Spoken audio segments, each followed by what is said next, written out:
Hey guys, tonight's episode is brought to you by AP Prep. That is AP Prep in Chillicothe, Ohio. One of our good old buddies, Jason Prater, started this business a long time ago, man, and they earn every day at AP Prep. So if you're sitting around, maybe carrying a few extra pounds, much like myself and, being a chubby bartender, and you want to get your fat ass to work, get over there, get a hold of Jason Prater at AP Prep. Or maybe you're a young athlete that wants to be your best you.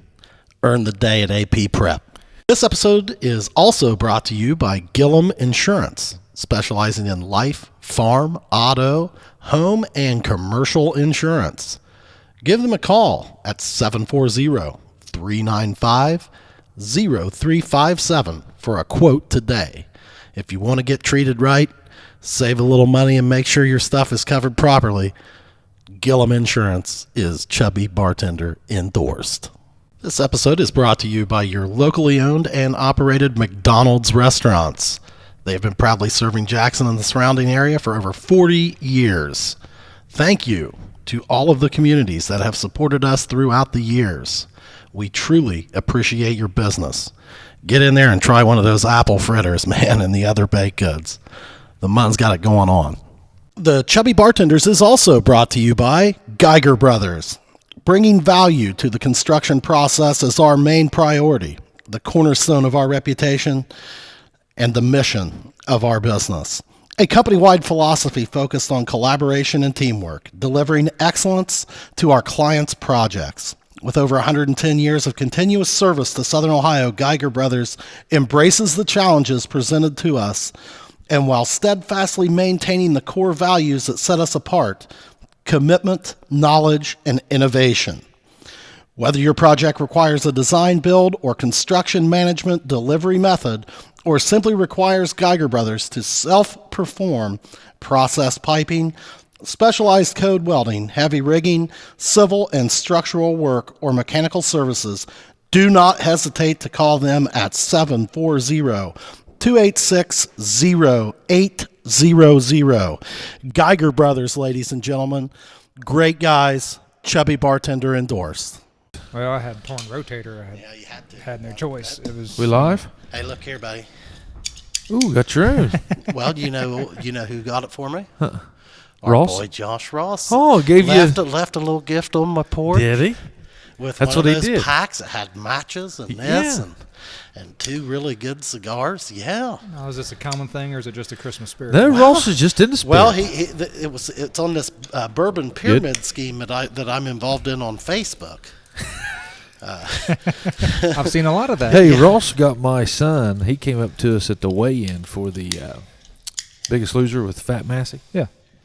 And he came up and he handed my son. He had got my son a Christmas gift last year, and we just hadn't seen each other because of COVID, you know. Yeah. And it was a case knife, like a real nice butterfly knife. Nice. No, I'm calling it a butterfly knife, but it's a sheath Fillet. knife. Yeah. And man, that was a nice little addition to the old knife collection. Well, let me tell you something. Old Ross. He's solid. He doesn't come wondering. The Where gentleman- does some bitch ever met? Well, I mean, hey, look, you know what though? Who that you like hanging around with ain't a little bit weird. Oh, I always tell you he's a prince of weirdness. The Prince of Weirdness. But I love it. I like that. Now, does he embrace that name? Oh yeah. Or am I slandering him if I say, no. Josh Ross, the Prince of Weirdness? No. You have to embrace it, or what fun is it? Yeah. Well, right. I don't want, if it's not a compliment, I don't want to do that because I'm a fan of his. Good thing I got a new one. Did I just break it? Nah, that'll probably slide back in there, but probably. I don't know. Is that NA too much for you, bud, or what is the deal? Now here? listen. Now there's more alcohol in that NA than what you'd I was think. gonna say, he's already spilled half of it. Now he's breaking things. Oh, I got this under control. I'd say it's fixable. It looks like a pretty simple device. I don't think you're holding. That was yours. I don't think you're holding your mouth right there, bud. Got that cigar in there, Manny. You go to Pathfinder Survivor School. This is Pudge Survivor School. I see why I went to the Pathfinder school. I'll tell you what, from the stuff I've seen on that, I don't think I'd last an hour out there. And I'm That's what we're anxious. gonna talk I'm anxious to hear about That it. is I've been looking forward to the this. best thing I've ever done. And Morris, He and I did a couple classes together. We even went to Florida. Now you know his brother Mike, right? Yes. I mean, didn't he do it too? Yeah, Mike and Brian and I did the basic class together, which was, oh my God, that was crazy. I graduated high school with Mike. Yeah, and I'd never been in the woods before in my life. Oh, is that right? Like you weren't a hunter or anything no, like that? I've never hunted, never done anything like that. But So I got what kind of got your interest in that? Well, I got to watching that show, Dual Survival. Well, yeah. And yeah. I'd watched it like, oh God, this show is great. I had no idea Dave lived in Jackson. Yeah, I didn't either. I was like, yeah. okay, I'm a moron. But Josh Chavez had told me, he says, dude, he just lives. That was when we lived out on Savageville Road. Uh-huh. Or I'm sorry, Limerick.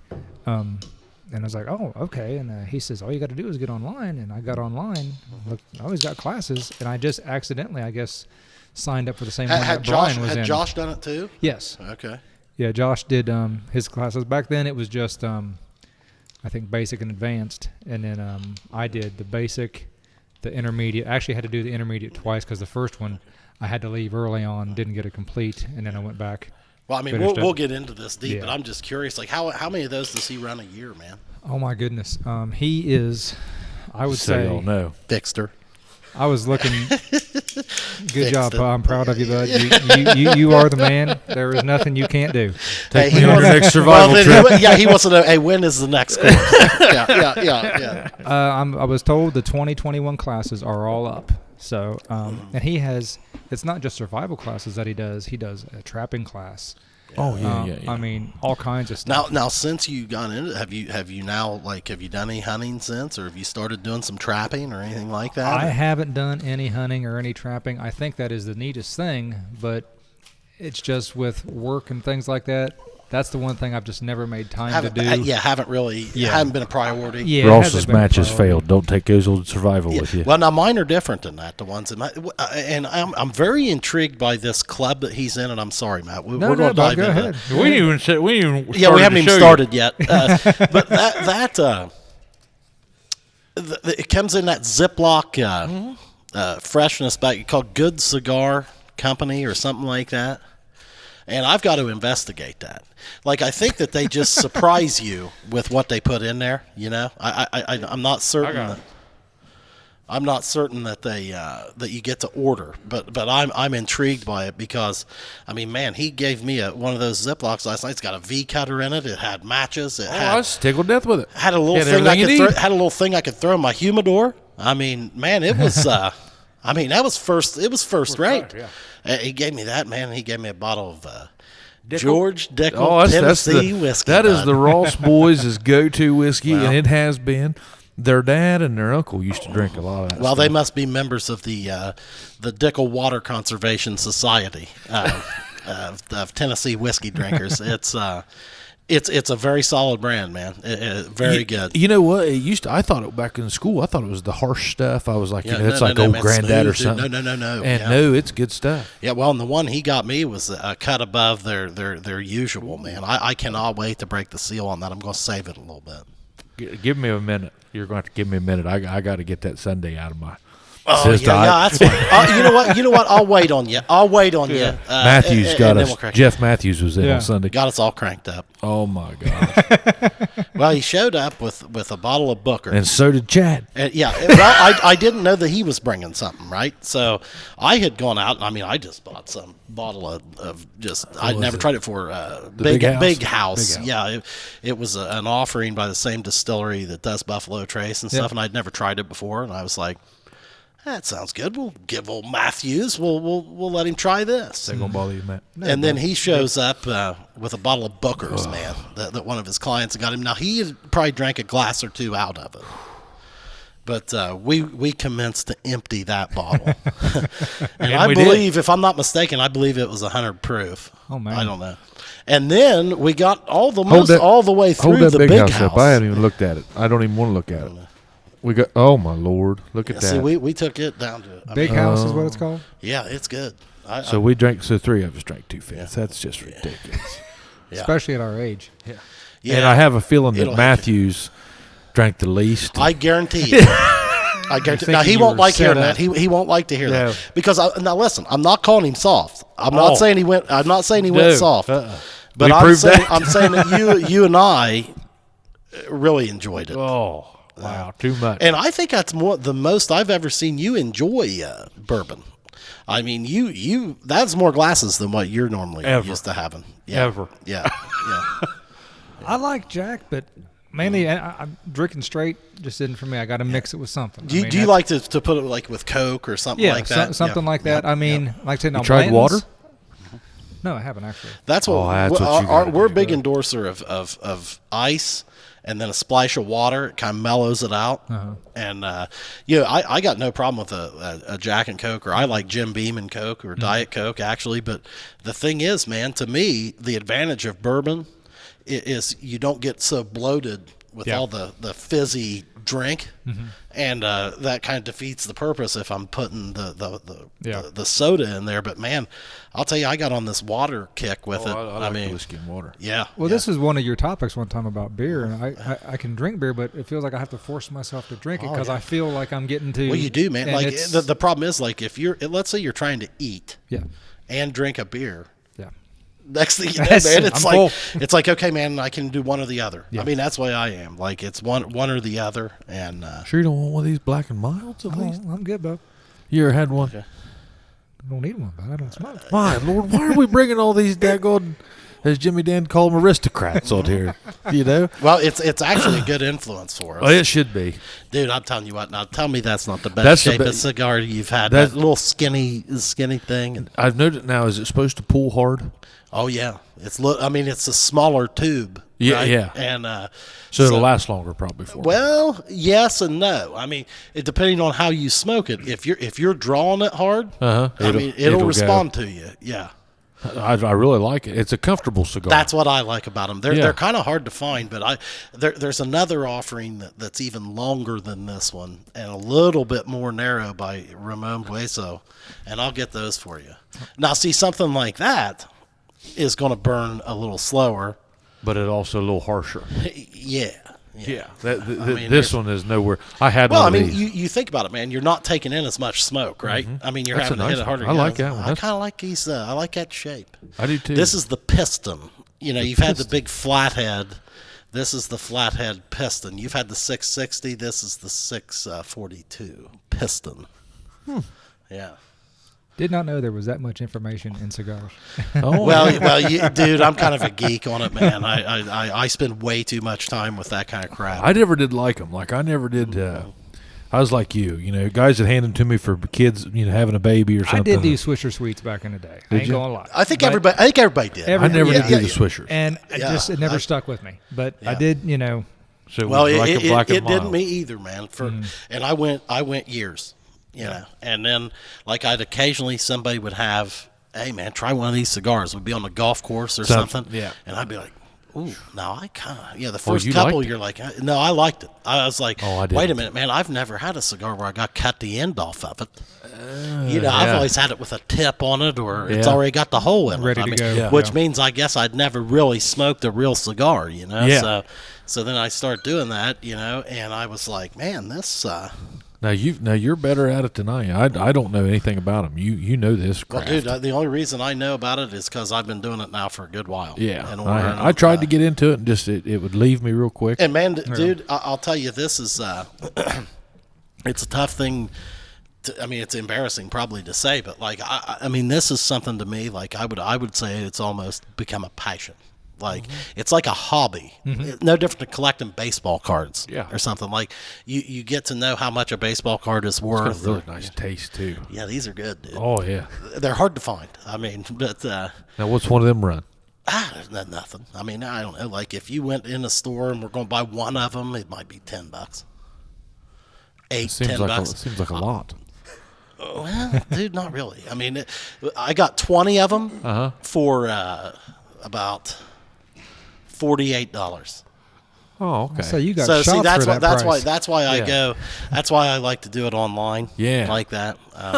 I mean, you know, if you buy one retail, there, I mean, it's jacked up on the price, man. Like you'd be paying maybe $7-8 for this when you can get it for like $2 online. Okay. But now locally, you ain't got a lot of places like for. No. That's what I mean. I you only got one, don't you? Well, and dude, I'll be honest with you, they don't really have good cigars. Yeah, I've noticed that. Yeah. That's about one of the top of the line ones right there. Yeah, they've got. I mean, they've got some that are. I mean, they're decent. Uh-huh. I mean, but it's rare. Like they're in and out. Wonder why they do, because it seems like most cigar smokers aren't smoking the super cheap ones. No. I don't know, man. Probably that's just what their source is. I bet they don't But sell that many but of them. most cigar smokers probably ain't buying their cigars in there. Well, that's what I'm saying. I don't think. I would argue that very few. Yeah. It's like right before I left, dude. One of the Carl boys dropped off a bottle and a nice CAO. This is a CAO. Okay. What's CAO mean? That's the brand of the cigar. Okay. I mean, his is a different. It's a round one. It's pretty awesome. I look forward to enjoying it. A shout out, thank you, Patrick. Oh, you guys, they got into that liquor Ponzi scheme, did they? Oh my By God. God, my phone was going off. You're tagged. I was like, hey, nope, I'm off the ball. I loved Ryan Peters' take. What he said? Oh, Oh my God, it was great. He Yeah. goes, "Hey, could we stop the bourbon pyramid scheme, please? Yeah, go out, take your $30 and buy your own bottle of bourbon. yeah, And then drunk dial all of us. yeah, yeah, You know, yeah. I thought that was great. But Peters, I'll tell you, this pyramid scheme actually worked. It's Oh, yeah, probably you the said- first pyramid scheme in my life that I didn't even realize I was really getting into a pyramid scheme. I kind of got talked into it. When I see the Morris boys on there, I'm like, that's legit. I'm going to support them. Oh, definitely. I'm definitely. going to support them. Yeah. So, I mean, So you were just supporting. well, I say that, but I tagged Support local. Shit, like You I tagged 50 of us. No, it takes 76 people. Did you? Yeah. How did it work? Tell us Because how I it was worked. trying to get it out for the group. Like I Yeah. wanted to create some recognition. Honest to God, I didn't realize. See, because you don't even know the rules yet. At that point. Well, what it is like, okay, so Mike Morris Okay. is who I selected, Uh-huh. and I sent back to him, hey, I'm in. And he goes, all right, I'll send you the rules in Messenger. So it comes over and it explains it to you. And what it is it has his name and address on there. Okay. So the bottle that I buy is for him because I said I'm in, under him essentially, just like Amway or something, right? So I bought my one bottle, gave it to him. Then I tagged all my folks, and then when they come back to me and say, hey, man, I'm in, then I send them my address. And their bottle goes to you. And, yes, and then they put their post up, Oh. and it's actually working, man. Like, I've got several now. Old Mun is not getting a lot of response. That's what he said. Yeah, he's not, and I feel bad for him. Well, yeah.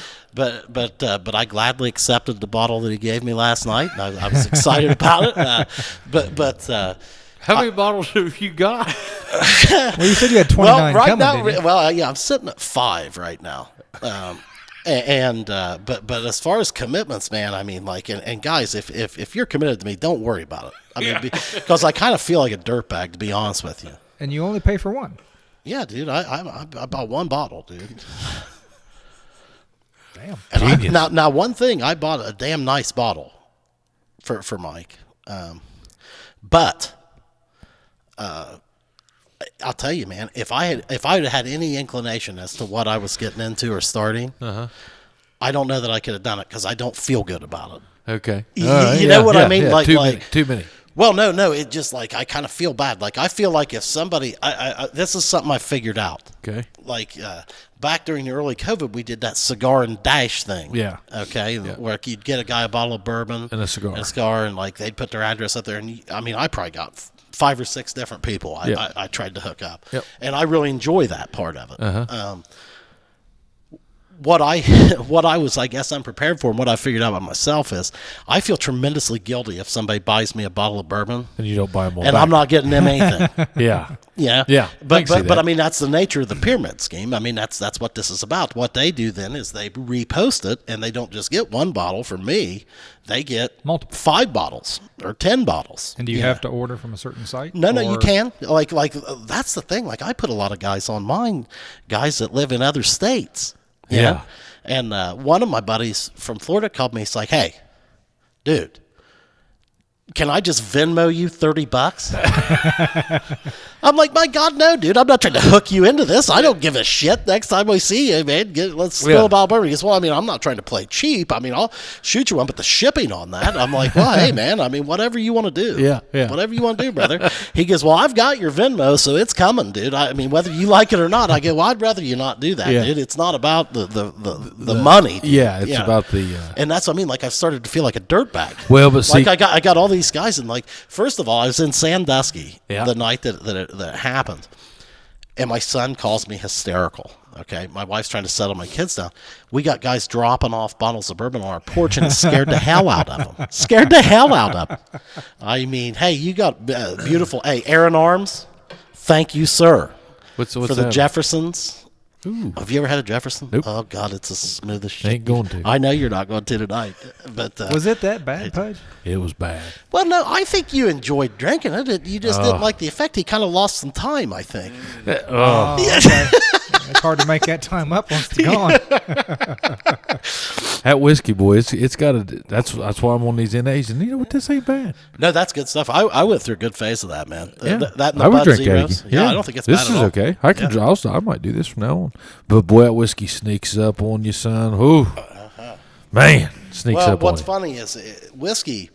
I always say this. It's got like bourbon has about 10 to 15-minute delay on you. you. Oh, Or maybe more. maybe more. Like because you Like an sit there hour. and enjoy it. You're like, man, this is great. This Yeah, is great. this is And really all working of a sudden, out. boy, that thing will jump up off the table, punch you right in the face. Oh, it's awesome. I mean, Have you had that yet? You had a big old whiskey drunk yet? It was back when I was young.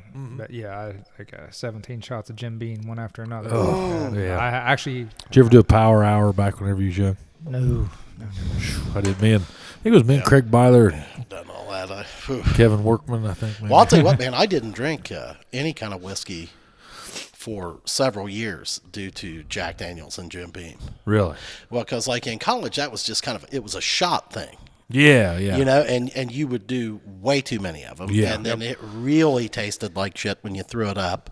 And it's like, well, I don't need that. No, I'll just go with the beer. And then, then I figured out the man, there's a lot of people that like to pour it over ice Yeah. or just in a glass. I mean, they pour a shot, but then they sip it. You Yeah, know? yeah. That's a little different, Yeah. you know. Well, it was after my shoulder surgery, 2018. That's when I started drinking again. I'd went 15 years, not a drop of anything.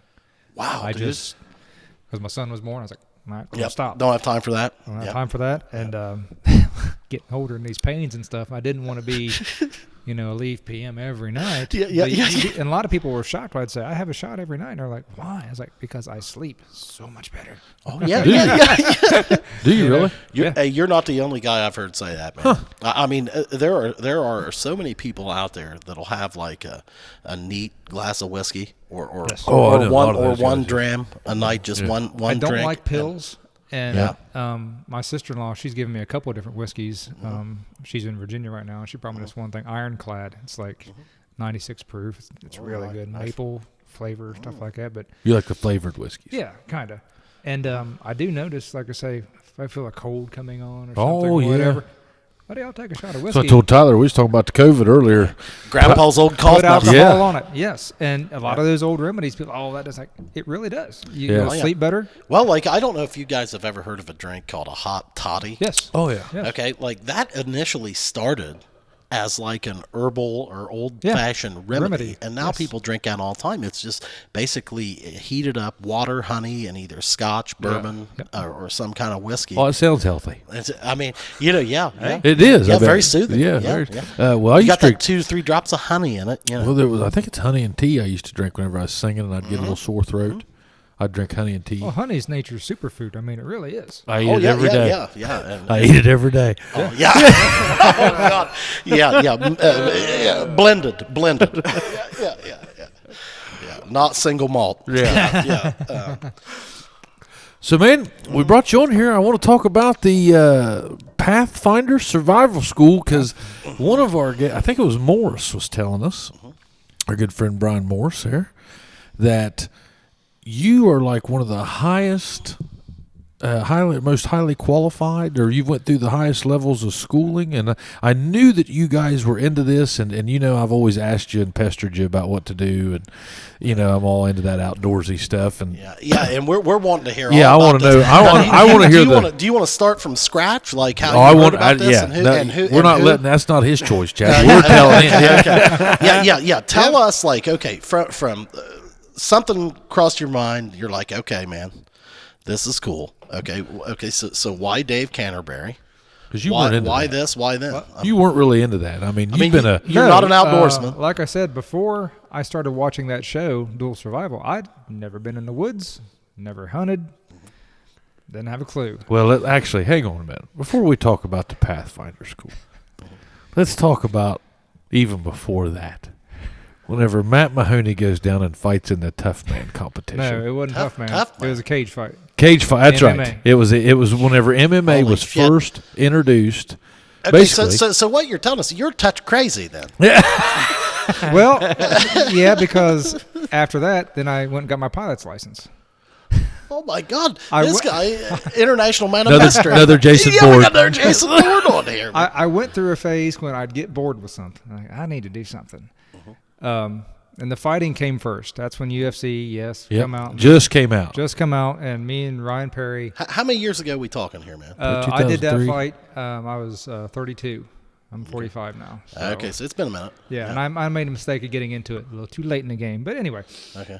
Me and Ryan Perry, we started watching the fights and stuff, and get a couple guys together. Oh, we could do that, So didn't Ryan have like a little gym out of his house there or something? Or? Yes, he did. We actually bought a gym that used to be up at the Evans Center. Yeah, Jeremy Long had one, and as he was leaving, we jumped on it and bought all the stuff and moved it out to Ryan's. Yeah. Okay. And we worked out there, and we started, watching UFC.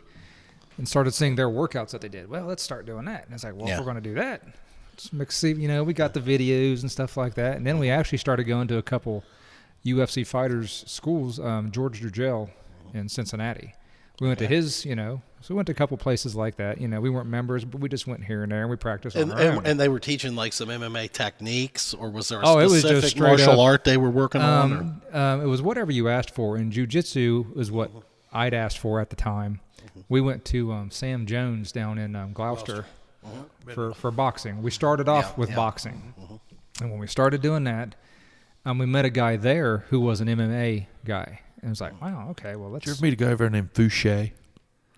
Fouché, little, I forget where he was from. About 5'9", stick skinny. Doesn't come to mind. Faster. He reminds you of like Floyd Mayweather. Dude was an animal. He was there whenever I was going there. The first time I got my nose broke was by a little guy that was faster than I don't know what. And that's back. You've had your nose broke? About 4 times. In this fighting phase? Yes. Yeah. Holy shit! Didn't Perry do it once? Did he? Ryan broke my nose, I think, once. Yeah. Was that accidental? Like you guys were just sparring or something? Or? Well, the only way you learn is to really try to go at it. So you'd go full contact? Yes. We wore gloves, and stuff like that. You wore headgear, didn't you? No. You didn't? Oh my! I thought you wore headgear in your fight. You guys no. I thought no, that was straight up just 6 So ounce gloves. did Perry is that like a claim to fame for him? Like, or did he feel really bad when that happened? 6 ounce gloves would be like hitting you with razor blades. Oh man! Oh, did you not see my face? After I that did. fight? Yeah, I did. After what fight? The actual one that I did. But no, go ahead. This is intriguing. Like I say, we messed around for a couple months, practicing stuff like that. We knew a couple guys that, hey, I do jiu-jitsu. So, and one day, one guy's like, why don't you guys ever try this? And Tough Man was going on. Mm-hmm. And someone said, well, one of you guys ought to do a Tough Man. And Ryan said, well, I'll do the Tough Man. And someone said, well, why don't you guys do a cage fight? And me, I'll do it. Yeah. And I called the promoter, and it was Ultimate Victory Challenge out of Portsmouth. Okay.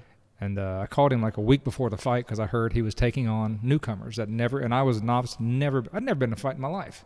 Mm-hmm. About the same like with the survival. I'd never been in the woods, but hey, let's jump right into it. Yeah. Well, hell yeah. Let's just go fight in a cage. Well, I called the guy and said, hey, I've never done this before. I have just learned on my own.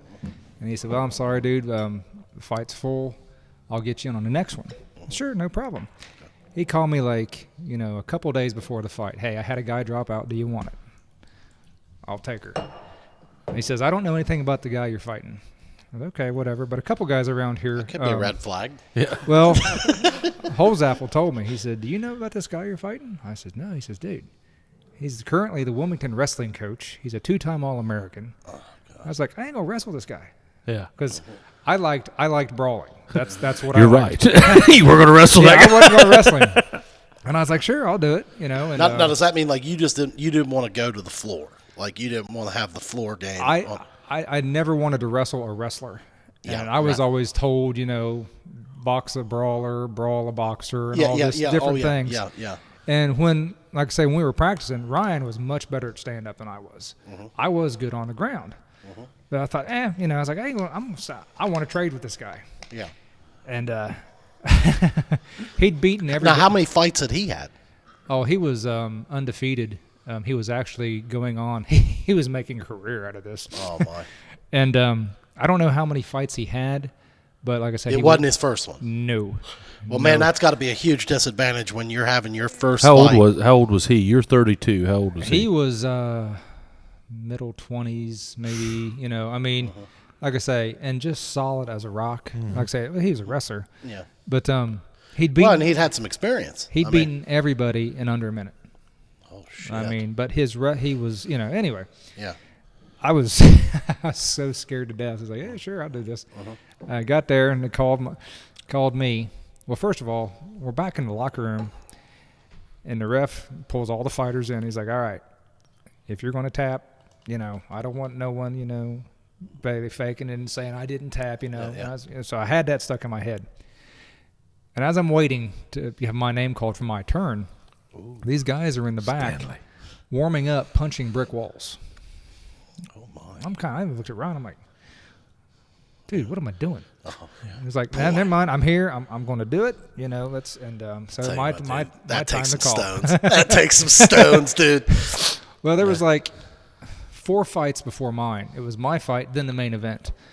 And so call me. I go out there, and it's just I can't hear the people at all. I'm that tunnel vision. That's scared. Where was it, man? In Portsmouth at the old high school there, in their gymnasium. Okay. And anyway, get out there. He comes in, and I just see him across the ring. Holds his hands up, won't touch gloves. Like, yep, won't touch gloves. Bell rang, and like I say, scared to death, tunnel vision. Never been in a fight in my life. And I just charged him, a wrestler. Yeah. Which he just smiled, and I swear to God, he disappeared. I'm like, next thing I know, I'm in the air. He had double-legged me, picked me up. And you get that where slow motion kind of thing. And it's like I'm looking around. It's like, Oh boy. this is going to hurt. Yeah. Yeah. Like I said, I couldn't hear the crowd. He slammed me. He landed in side mount, perfect side mount. I had him in a guillotine. However, since I didn't have even half a guard, he just kind of popped his head out. Like I said, his finishing move was a rear naked choke. He had me in that like that. But I practiced. I was like, he's not going to get me in this, and I got out of it. Okay. It went downhill after that. Should have just stayed in there and took it tapped out. It just went like, Yeah. let's go to the river. We're good, Hey, I did it. Yeah, I did it. But Yeah. not me. It's like, oh no. And I got that hand, and I tried this thing that I'd done with Ryan and a couple other guys, amateurs. Yeah, It worked on them. Sure. I didn't see what the problem was. Yeah. I rolled, and this wrestler just slid his leg across. Well, first of all, I guess I'm jumping ahead of myself. I was holding on to his arm because, I got out of the choke. Yeah. Next thing I know, he starts feeding right into my ear, and he slammed me in his corner. I could hear his corner man like they were whispering in my ear, like I can hear you guys right now. Couldn't hear the crowd. Yeah. And I kept hearing him, get the points, and he kept in my eardrum. And oh my God, if I was to ever get into a street fight now, that's what I'm going for. You're hitting somebody in the ear. I'll tell you that right now. Absolutely. Okay. I tried to roll out of it, and he just slid across my chest. And I've watched all these UFC fights. And boy, if that was me in that position, I'd do this, I'd do this. Well, there I'm in that position, forgot it all. Yeah. And I'm like trying to cover as best I can, and he's in my ear, this and that. And I look up, and I see the lights starting to go in a circle. I was like, all right, game over. I'm like, I'm trying to tap on his chest. Yeah. Ref just looking at me. Like, Yeah. I'm like, okay, maybe he doesn't see it. So it's like I took it right my guard and out like this and opened up this whole side of my face. And so he's like, well, thank you, and just started raining down. Oh. Then You could. Why didn't you just tell him, hey, man, I'm tapping? I thought they knew. Well, I bet everything happened so fast too, and like the whole fight was 2 minutes and 4 seconds, and it seemed like an hour. oh, it's like you could because go, I got into that Because you couldn't get away from him. You're in a cage. I got into that. Could you feel the punches? No, I couldn't feel the punches. I felt my teeth shift because he got me one real good, and I just thought, there went my teeth. Oh my God, are you serious? Yes, I didn't feel him break my nose, and I'm not sure when he did it because it seemed like he was on me for a good 30 seconds, just down And you're like, down how and do I down. end this fight? Well, like I said, basically, because yeah. I thought I was, because I remember the ref like, I'm not. Yeah. Yeah, I think he thought I was just slapping the guy. Okay, yeah. But when the lights started going in a circle, I was like, all right, I'm out here, I'm tapping like this, and he just, before the ref stopped, it seemed like he got in 15 Good, strong my shots. Oh, he pop knotted you to death, didn't he, bud? And then they got him off of me, and the doctors come in. They set me up. They're like, son, was your nose broke before this? I said, no. They're like, it is now. And I went and just kind of blew my nose. Did you immediately think, man, I've screwed up bad? I was just thinking, I'm glad it's over. Yeah. Oh, my. Yeah. I didn't. How bad were you hurt, dude? Oh, I had a concussion. My nose was over here. We did not go to the river. No, you probably went to the hospital, didn't you? Well, I should have, but I didn't. I went back in the back, because Ryan's my corner man. He's there with me, and another buddy of ours. I remember just spitting out my bloody mouthpiece in his hand. I could see his face like, dude, what are you doing? Yeah. And I'm upset that I lost and all stuff like that. But I was just like, I didn't realize I had a concussion. And just like, oh my God, I am, Yeah, that was up. intense. Yeah. Yeah, and I had no business being in there with a guy of this caliber at all. Well, that's kind of on the promoter, man. Well, Yeah. And, This is good stuff to know. Well, I would think like when you're going to start in something like that, like, don't they have a situation where like it's your first fight, you're fighting a guy where it's his first fight? It should have been. Yes. First fight, maybe two fights, something like that. Yeah, but not somebody that's This had is 4 or just, 5 this is fights. somewhat local. I mean, you're just down 40 miles away in Portsmouth, right? Yeah. Well, he's from Dayton. But I'm just saying. I mean, it's so how did they know? Like, was it weight class divisions? Yes. I was actually I dropped down to 170. Okay. And at that time, I was about 200. That was whenever I was working out with you in Perry. Yeah, that's back when we was lifting heavy and stuff like that. And he said, "Well, I got an opening for this. Can you?" I was like, "I can lose that weight." Yeah, pretty I remember quick. that. Yep. And so I did that. And I remember when he come in, because I made the mistake looking at him like, I'm bigger than this. I'm gonna tear this dude up. Yeah. But that taught me a valuable lesson. I don't care what the person looks like, size. Yeah, right. So it taught me a valuable lesson. It's one of the things I'm most proud of, and it still makes people laugh to this day, just because a couple guys that I work with actually went and saw it. Oh.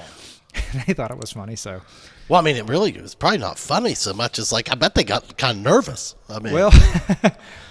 Not really. They was okay. pretty laughing. Not really. No, you're like me, Bodie. I mean, you egged that on a little bit. I did. I mean, hey, you're talking to a guy that eggs it on. I witnessed this Sunday. I egged Jeff on. He put me on my ass in here Sunday. Yeah, but so you were confident going in then. I was because it was one of those things. Like I said, I'd never been to fight before. It was kind of something I wanted to prove to myself. Yeah. I should have been more smart about it. I'm like, hey, no, I need to be matched up with someone. Same So as that me. the mistake you made then is taking the fight. Yes. On that shorter notice and everything like that. Taking that fight on that shorter notice. You probably should have told the parent, hey, look, dude, I want somebody that's never fought before or something. Yeah. And when he asked me, he's like, I got an opening. Guy dropped out. Yeah. I found out why he dropped out because He didn't want no piece of this guy. Yeah. And again, like I say, back then I was just, like I said, trying to prove something to myself. One, that I knew I had it coming and that I would follow it through. Yeah. Well, like, was it a situation where you needed medical attention afterwards, man? I went to the doctor a couple of days later, and that's when they're like, people thought I was in a wreck. Because it was funny at that time. That's back when What gas was prices the were damage to sky your high. face? I mean, $4,000. shit. The wife was not happy. Yeah. So you not only had a broken nose, did it break your jaw or something too? Or? No, I was scared of that first. Because the one shot I remember, I was like, Kinda did I jarred your teeth or lose? I something. thought I lost teeth. Okay. And I was like, man, I'm this ain't good. But yeah, like I say, the nose, I could not breathe at all out of the left side. Yeah. And went to the doctor and like, was you in a wreck? I'm like, no, I did this. And it's, why? Yeah. It seemed like the thing to do at the time. Yeah. Do they offer like any insurance or anything for you? Nope. They don't. No. There's a chance we may be joining in on a fight as far as emceeing it and promoting it. Mm-hmm. There's talk of it right now. We don't know if it's going to happen. You want to fight in it, man? No. Okay. Actually, that's the thing. I started too late. I would have done it again just to been like, all right, let me try pairing up with somebody my caliber right. and go from there. But again, I'm glad that it was someone so experienced because I'm not saying I lost to somebody that wasn't, I mean, exactly. you guys had. But like, it almost feels like though that promoter, he kind of did you wrong, man. A lot of people told me that he had a fighter. It was his golden boy. I've got you signed up for this. I will find you somebody to pound. Somebody on. will fight you. Yeah, somebody will. And that's actually about the time that I met Scott King. Is it? You met him at long ago? Yeah, and I wish I'd met him before that because he definitely would have been somebody I'd have been like, hey, what can you show me? There's that guy, and I didn't know him, at all hardly till that show. Everybody that knows him just automatically knows that, hey, if that situation ever comes up, that's where I'm going. Yeah. Yep. I mean, Scott just seems to be legit. I mean, nobody's ever been like, hey, don't believe that guy. No, he is very. Well, it doesn't take you very long. No, I can tell that for 2 minutes. He's very intense. I was at one of his classes back in that day, when I was still able to do that stuff, and I watched him, and it was just kind of like, I mean, he's not, that typical fluent, looks pretty. He's like, it's sloppy, but it's effective, and that's what. And at that time, I was really all he was wanting to get into was self-defense, and it just kind of progressed from there. Right. If we're doing this, let's try this. Might as well give it a rip if we're going to be doing this training. Absolutely, and it, like I said, it was a loss. Painful loss, but it was one of those things like, hey, it didn't kill me. Yeah.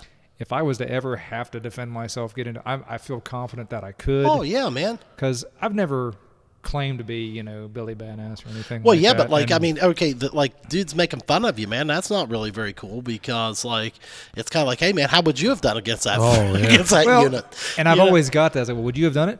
Like, well, no, I'm not that stupid. It's like that, I'd have had to go to a doctor, get a prescription for 2 testicles to go and do something like that. I did get a lot more, compliments on it than the ones that laughed. And like I say, I get it because I can laugh at it myself because it's like, what was I thinking? I laugh at it with you because I think that was stupid. I get it. Well, did you know I love you? But did you talk? Did you talk to that dude after the fight or anything, man? I mean, actually, he couldn't talk. Well, Jesus. After that, I couldn't even eat. Actually, a couple years ago, I actually was Facebook friends with him for a while. I messaged him like, "Dude, you remember me?" And he's like, "Oh yeah, absolutely." And cool dude. Well, I was gonna say, was he pretty cool, man? Really cool guy. He actually wasn't fighting anymore. He was done, but he had a gym. I don't know if he still does, but up in Columbus. But super cool dude. When I messaged him, like, hey, after the fight, did he come up to you and was he a sportsman or was it? Shook hands in the ring, but after the fight, it was just like they were just trying to get me to the car. You need medical attention. Yeah. It's like, and the ribber was out. Yeah, they laughed at me. I said, guys, we can go there and eat if you want to. They're like, we're not taking you in there looking like this and eating because, like I said, I was amazed. Was that back whenever we were working out at Personal Best?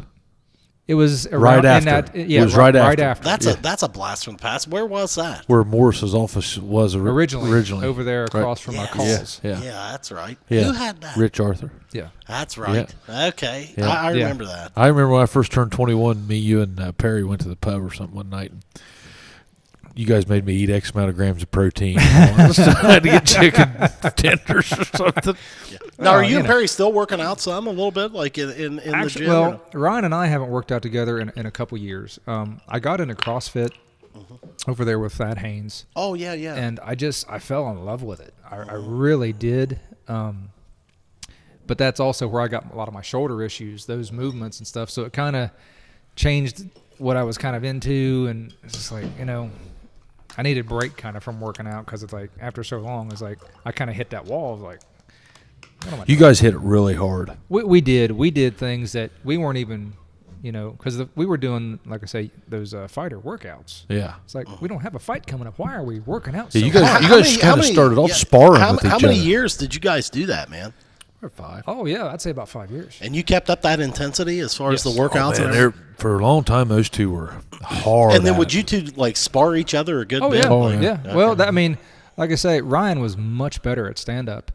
But where we were so good friends, and like I say, it was, that's how we got better. We weren't trying to take each other's head off, but we was trying to push the other to get better at, Well, and like you said, if you don't go full go, you really can't, Yeah, it's hard to get the idea. That was the hardest thing, learning how to get hit.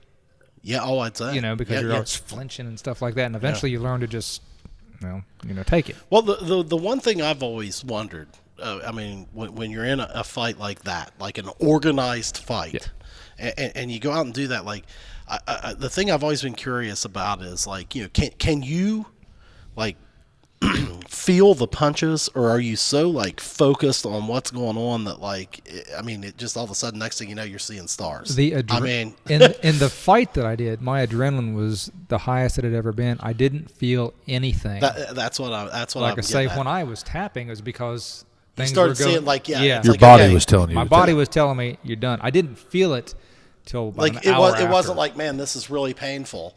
You're just like, I'm. Adrenaline Hour and later. everything. Yeah. Hour later, then it was just like, no adrenaline. It's like, oh my god, I feel like I was in a car wreck. Probably.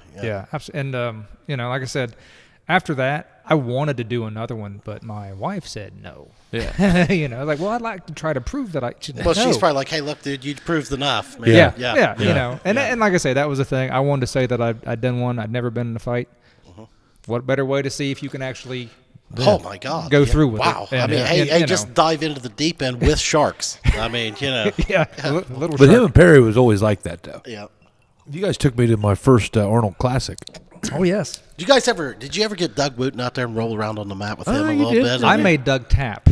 Oh yes. But I got to tell the story. And he has denied it from the beginning. Oh, but he still would he deny it right Ryan now? Perry is my witness, and he will deny it right now. Oh, he will. Okay. I had to lay flat with my hands on my belly, or laying on top of my arms, and then let him get on the back. And within a few seconds, I had him tapping. Now, he will say that did not happen, but Ryan is my witness. It happened. It happened. Doug Wooten did tap. Oh, nice. Oh, nice, good. nice, And this nice. is back when he was lifting. Heavy, He heavy. was Yeah. very- Well, and he's still like he's got like that Oh, yes, big yeah. man strength. I mean, he's Jesus, his calves is the size of this table. Yeah, oh yeah, Yeah. He's got that. Yeah, oh, yeah. Well, I mean, he's a big man. He I is, mean, but a little guy like me did make him tap. well, what some. now? What did you put him in like a submission hold of some kind? Like was- you yeah. choke him out, or did you grab? Actually, him, I like, think we're it gonna was break like, his arm. it was or like what? a choke or something Okay, like that. yeah. That was the thing. I did take away. There's so many different moves, and I don't know if Scott probably went over so many different moves, techniques. I took just a couple of things away that I always keep in my head. It's like, this is going to be my go-to. In case. Yeah. In case, this is where I'm going. This is going to be my... I always said I know just enough to take the biggest ass kicking you've ever seen.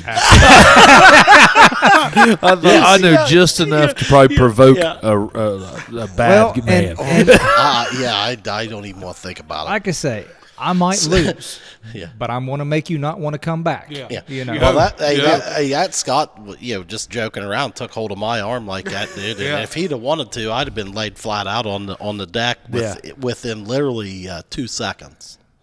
He's like, now you walk here like you're trying to cut me off.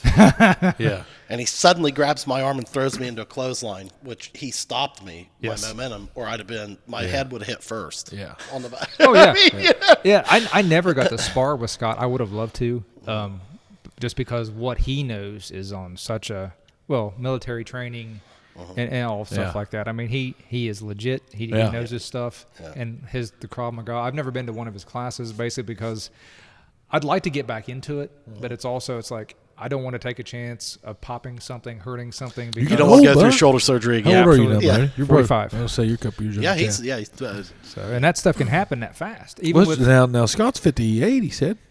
Yeah, he is. So that's And what he can have it. Yeah, Well, and I mean, look at that guy. I mean, we were talking about it with him. I mean, he's still doing all those classes. I mean, he's running in those He ran to war Hamden? X's. And, Yeah. Then one day, he just decides, I'm going to run a little bit. I'm doing some training. I'll tell you what I'm going to do is run to Hamden. yeah. That has never crossed my mind. I don't like driving to Hammond. I No, sure don't man, want to run. no, my God, yeah. I mean, I don't even can't imagine. By the way, that's great. Hey, I think. do you love the color of that? I love it. Do you see it, Stanley? Yes, I saw that. We've become big endorsers of the Stanley Yes, I've been seeing a brand. lot of those. Yeah, You we like the Stanley thermos. So I wanted to get Tyler and Pudge on board. I got one myself as well. Oh, did you? And I think the beer tastes better. The NA beer. Well, I'm wondering how beer tastes out of it. Oh, 'cause it's delicious. That is Stanley's offering of a beer glass. It's their pint beer glass for. So it's not a coffee cup? No, boy. No, I mean, it looks to me like, I'd say you could use it, but it doesn't have a lid. You could use it as a weapon. It's a Stanley. Yeah. Hey, that's right. And I it's a guarantee weapon. you could throw it out the front window, run over it with a bulldozer, and still pour beer into it. And drink it. Yeah. And no leaks. Yeah, and it'd be delicious. That's quality merchandise. You can't deny that. Oh, you know? my goodness. Yeah, they've been Are they've been you a hanging coffee around guy? for a long time. Do you drink coffee? No, I didn't figure I was going to bring you a bag of coffee tonight, and I thought, you know what? I bet Mahoney don't even drink it's coffee. the only caffeine I'm allowed. I'm allowed one of these a week. One of those a week? Yeah. Misty got you on that tight of a diet? Well, I used to have one of these every day, and I started getting just these like jittery. 350 milligrams. Yeah, I was going to say, man, caffeine those stuff. things are no joke, are they? I mean, They're good stuff. Yeah. You're still staying in good shape, so I know you're still working out a good bit. You've worked out. I've always said, like, you and Perry, Tommy Curtis, Turner's off and on, but I've more been on working than out off. for 29 years. You have Yeah. pretty consistently. I'll give you credit What for are that. you doing now that you've gotten away from the CrossFit and I stuff guess like that? I do it. I call my old man workout. I just stick to just the basic traditional stuff. I don't go heavy anymore. Body weight stuff, or are you Bench still, press, Bench curls. press, yeah, you're still stuff like lifting- that. Where do you go and lift and stuff? Anytime Fitness. Oh, is okay, where I okay. go. You don't have to Okay. Y anymore? I ain't been to Y in years. Really? That's where I started with you at. Well, Yeah, I just I like anytime you got a key, or you can go anytime you want. Yeah. Well, I do more reps than anything. I just quit going heavy and just more reps. Yep. And A lot of cardio. not a lot. I Never run do. I run a mile after each workout. That's it. 1 mile. Okay. Yeah, Well, you but know. that's consistent, though. I try to. Like I say, I work out 4 days a week. Okay. Usually guaranteed 4 days a week. How long's your workout? Hour max. I try to get in and get out as And quick that's as I with can. running the Used mile to, and we were everything. an hour shooting a breeze. Well, Yeah. And then you and don't you Perry think- went out to his house. Yeah.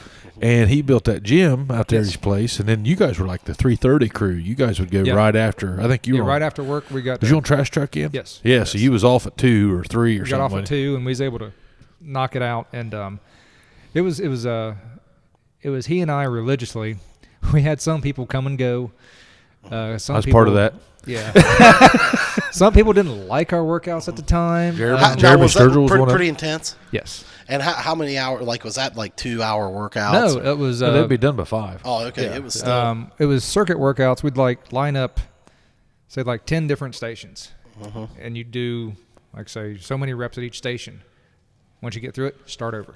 You were the first people that I remember doing that. I mean, you guys started that circuit training, I guess. It was actually before. It wasn't called, It was before CrossFit. But it was opened up. CrossFit. where did you guys pick that up, man?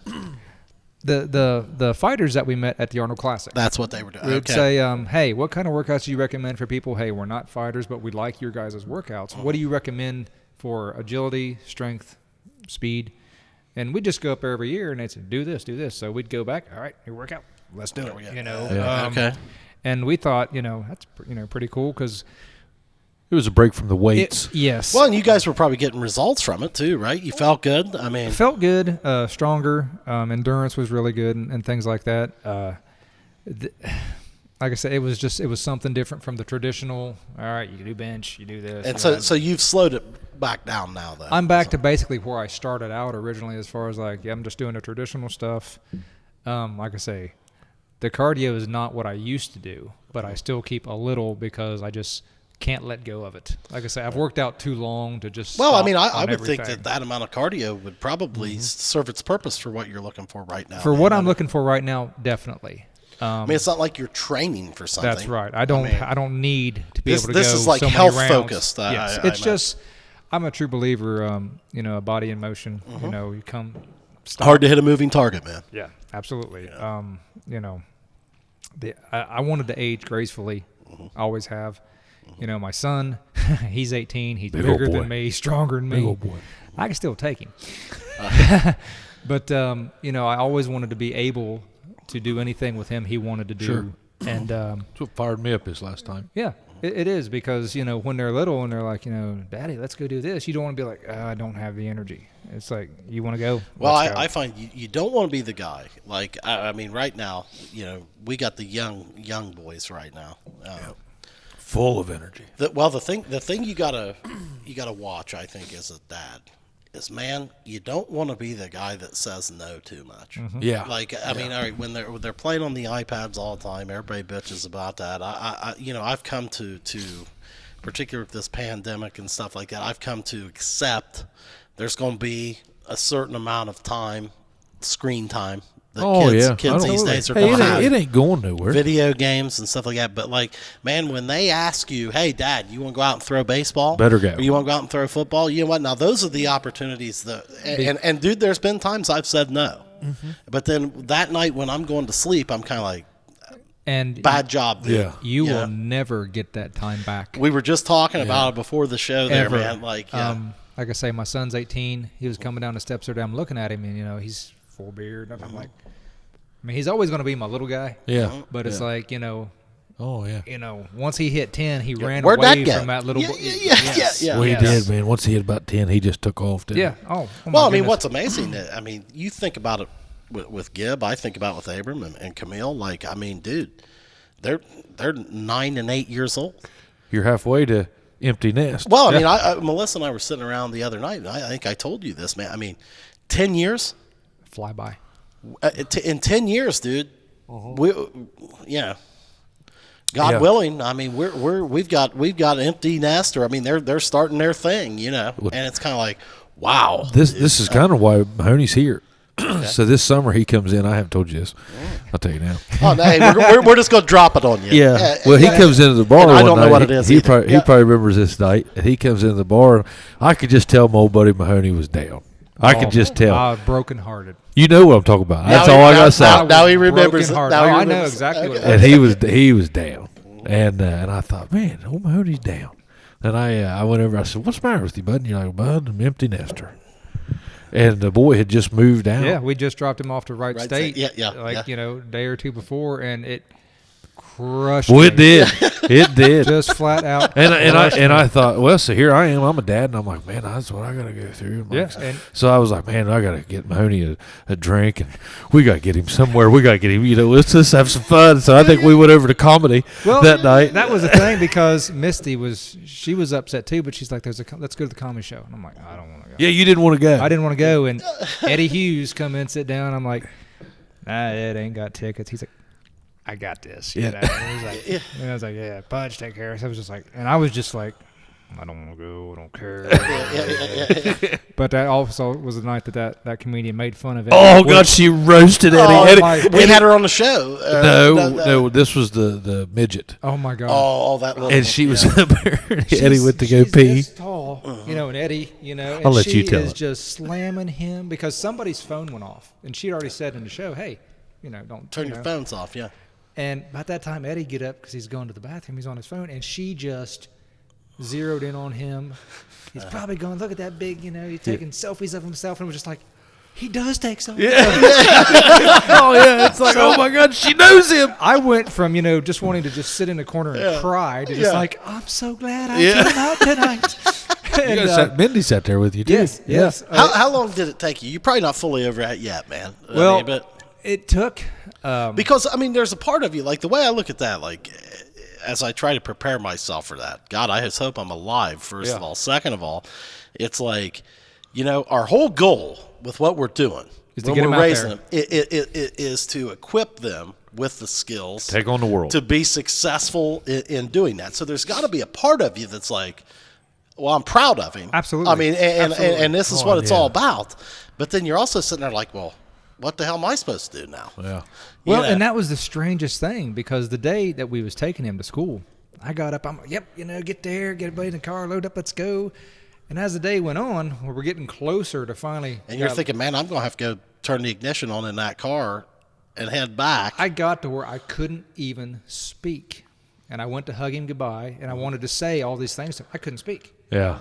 But Misty didn't tell me that as he let go from hugging me and turned, that he was crying. She waited till we got back to Chillicothe before she told me. Well, that's probably better. Because Huh? had she told me that, I'd been like, in the truck, we're going home. Yeah. You know, we ain't doing this. Yeah, we don't need all this. Yeah, But yeah. I thought he'd be home every weekend. I thought, he'll be home every weekend, no big deal. We had to beg him. I'm like, dude, are you going to come home and say hi? Yeah. Yeah, yeah. He was having fun. Yeah. We were more proud of him that he went there by himself. And fit in. Yeah, there was no roommate with the COVID and all and What a stuff like college! that. What a valuable life experience. Yeah, you did it. I didn't. You did you go to college? Couple Yeah. years. Never lived But there. I never lived there. I never Yeah, left me home. neither. You Me know. neither. Well, but I didn't have. I mean, mine was easy compared to like what his son did.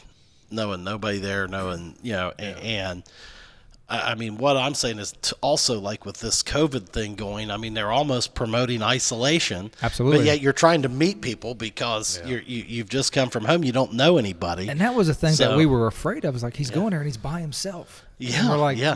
Bub, if you want to come home, and we offered many times because it was killing us more. But we were again so proud. I was like, hey, he's doing this by himself.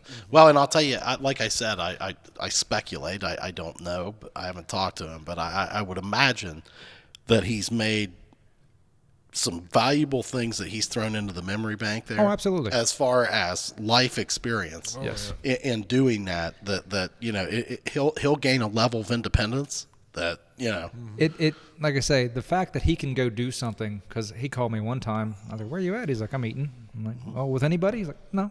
He's like, so he can go. He doesn't have to have somebody to go out. He's always kind of been, I don't want to say a loner, but he's been okay. Oh, yeah. He's got, ton of friends, but he has no problem. well, but Yeah, is it hard though, like when you're the dad though, then to allow that to compute that like, okay, man, I did a good job because I prepared him for this, but then you're sitting there like, well, man, why is he by himself? I don't want to be by himself, or I don't want to. I tried but to. like, I get to thinking like that, and then, but he's like, Dad, I'm good. Yeah, My dad ripped my ass for going deer hunting by myself the other day, and I was like, hey, Dad, no, for real, like I like that. Yeah. I'm like, I'd just soon be by myself. Well, I mean, and the thing is, I think that as dads, sometimes we got to step back and be like, hey, look, you know what? Maybe he likes it. This is why we did this. Yeah.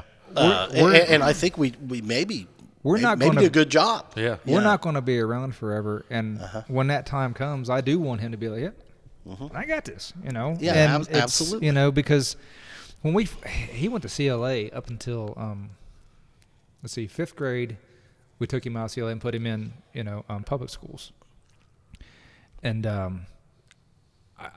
I'm glad that I guess we did that because we met people out there that actually got mad at us for putting him in public schools. They're like, well, what about all the bad things he's going to come in contact with? It's like, if I don't teach him how to deal with the bad things, I haven't done anything right, because it's not always good. Yeah. We all know that. Aren't you glad they learned some of that stuff underneath your roof?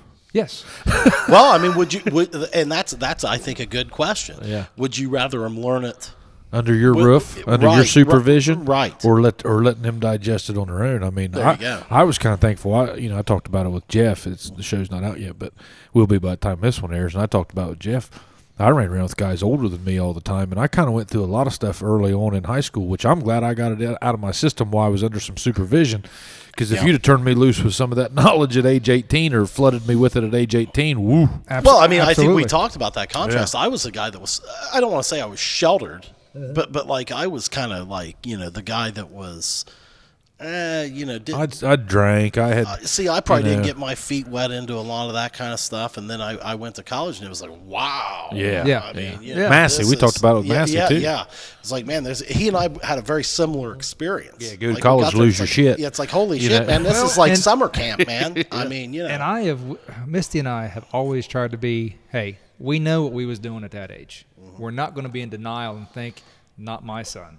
Now, I went to school with Misty. She wasn't doing that. She was a sweetheart. I'm Your sure ass she might have been. Your ass might have been. I'll tell her you said that. But I'll tell her you said that. but I mean, I've come across some people. And Aaron, as soon as we got him into middle school, he got into a fight. We'd had him in Pee Wee wrestling, and stuff like that. And I've always told my son, someone puts their hands on you, you will defend yourself. I don't care if you win or lose, but you will defend yourself. And you're not going to hear guff at home if that happens. And I actually met parents that told me, like, well, we tell our child to just let him hit him and go on. It's like, are you serious? That's always, isn't that a struggle between the husband and wife typically, or the mom and dad? It's I don't know. I don't think that would fly into Reynolds' house. I think we're aligned. That's well, where, I tell Gibson all the time, like, hey, you don't do, don't. I mean, I don't want him seeking out. I don't want him seeking don't start fights. nothing. But if it comes to you, But don't let anybody pick on you, man. Yes, I'm not into the bullying. Thought we just talked about this. Yeah. We're not talking about this anymore, right? Oh, yeah, we talked about it at the. Yeah. Well, that's the thing. Misty has that same mentality. Well, Pudge didn't get bullied. Moving on. She laughs at me because I said, well, I don't want no one picking on my little boy. And she's like, he's not little. Yeah. I was like, but I'll always have that. Sure. I always want him, I always go back to Brian the lady on this one. Okay. Brian W. Do lady. I'm sure this is going to be good. It was great advice. The man is a philosopher. And I tell you what Brian Delaney is a great dad. Yeah, well, not only that, a great guy. Great guy. Yeah. I mean, that guy is properly aligned as a human. And you wouldn't think that he would give such sound advice sometimes. Well, I'll tell you what. I'll tell you what. I think he's undefeated. I do too. And I'm not being facetious here, man. I'm not joking. Yeah. I know you. He's a great dad. He told me one time he was watching me and my boy, and he said, Pudge, one of these days that little fella's gonna grow up on you. And he said, you're gonna think I'm just like just like this age right here, bud. He said, I don't care how old they get. He said, you're gonna look at them and you're gonna think that's to you that's as big as they're gonna get. He goes, you know what? He said something came up. I said, well, hell, I know one of these days he's just gonna walk in, throw his keys on the dresser, and tell me to scoot over because Gibson sleeps with us, Yeah. And he goes, you know what I'd do if my oldest one did that? And I said, what's that? He goes, I'd just throw the blanket over and tell him to come on in. And he said, I'd just wrap my arm around him and tell him, come on, bud. He said, I'd snuggle that little boy of mine. And that's what, man.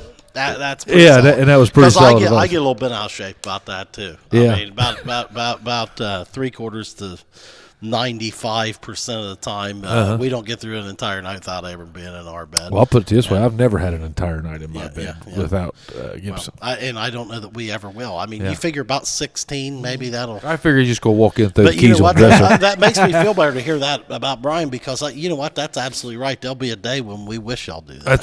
That's what he was getting at. He goes, if I could get one day back when, because I'll go in the store and I see these young parents with their little kids and they're struggling. Oh, I can't take. I'm like, I'd give anything to go back to that just for one day. Just give me one day. One day of that little boy saying, Daddy.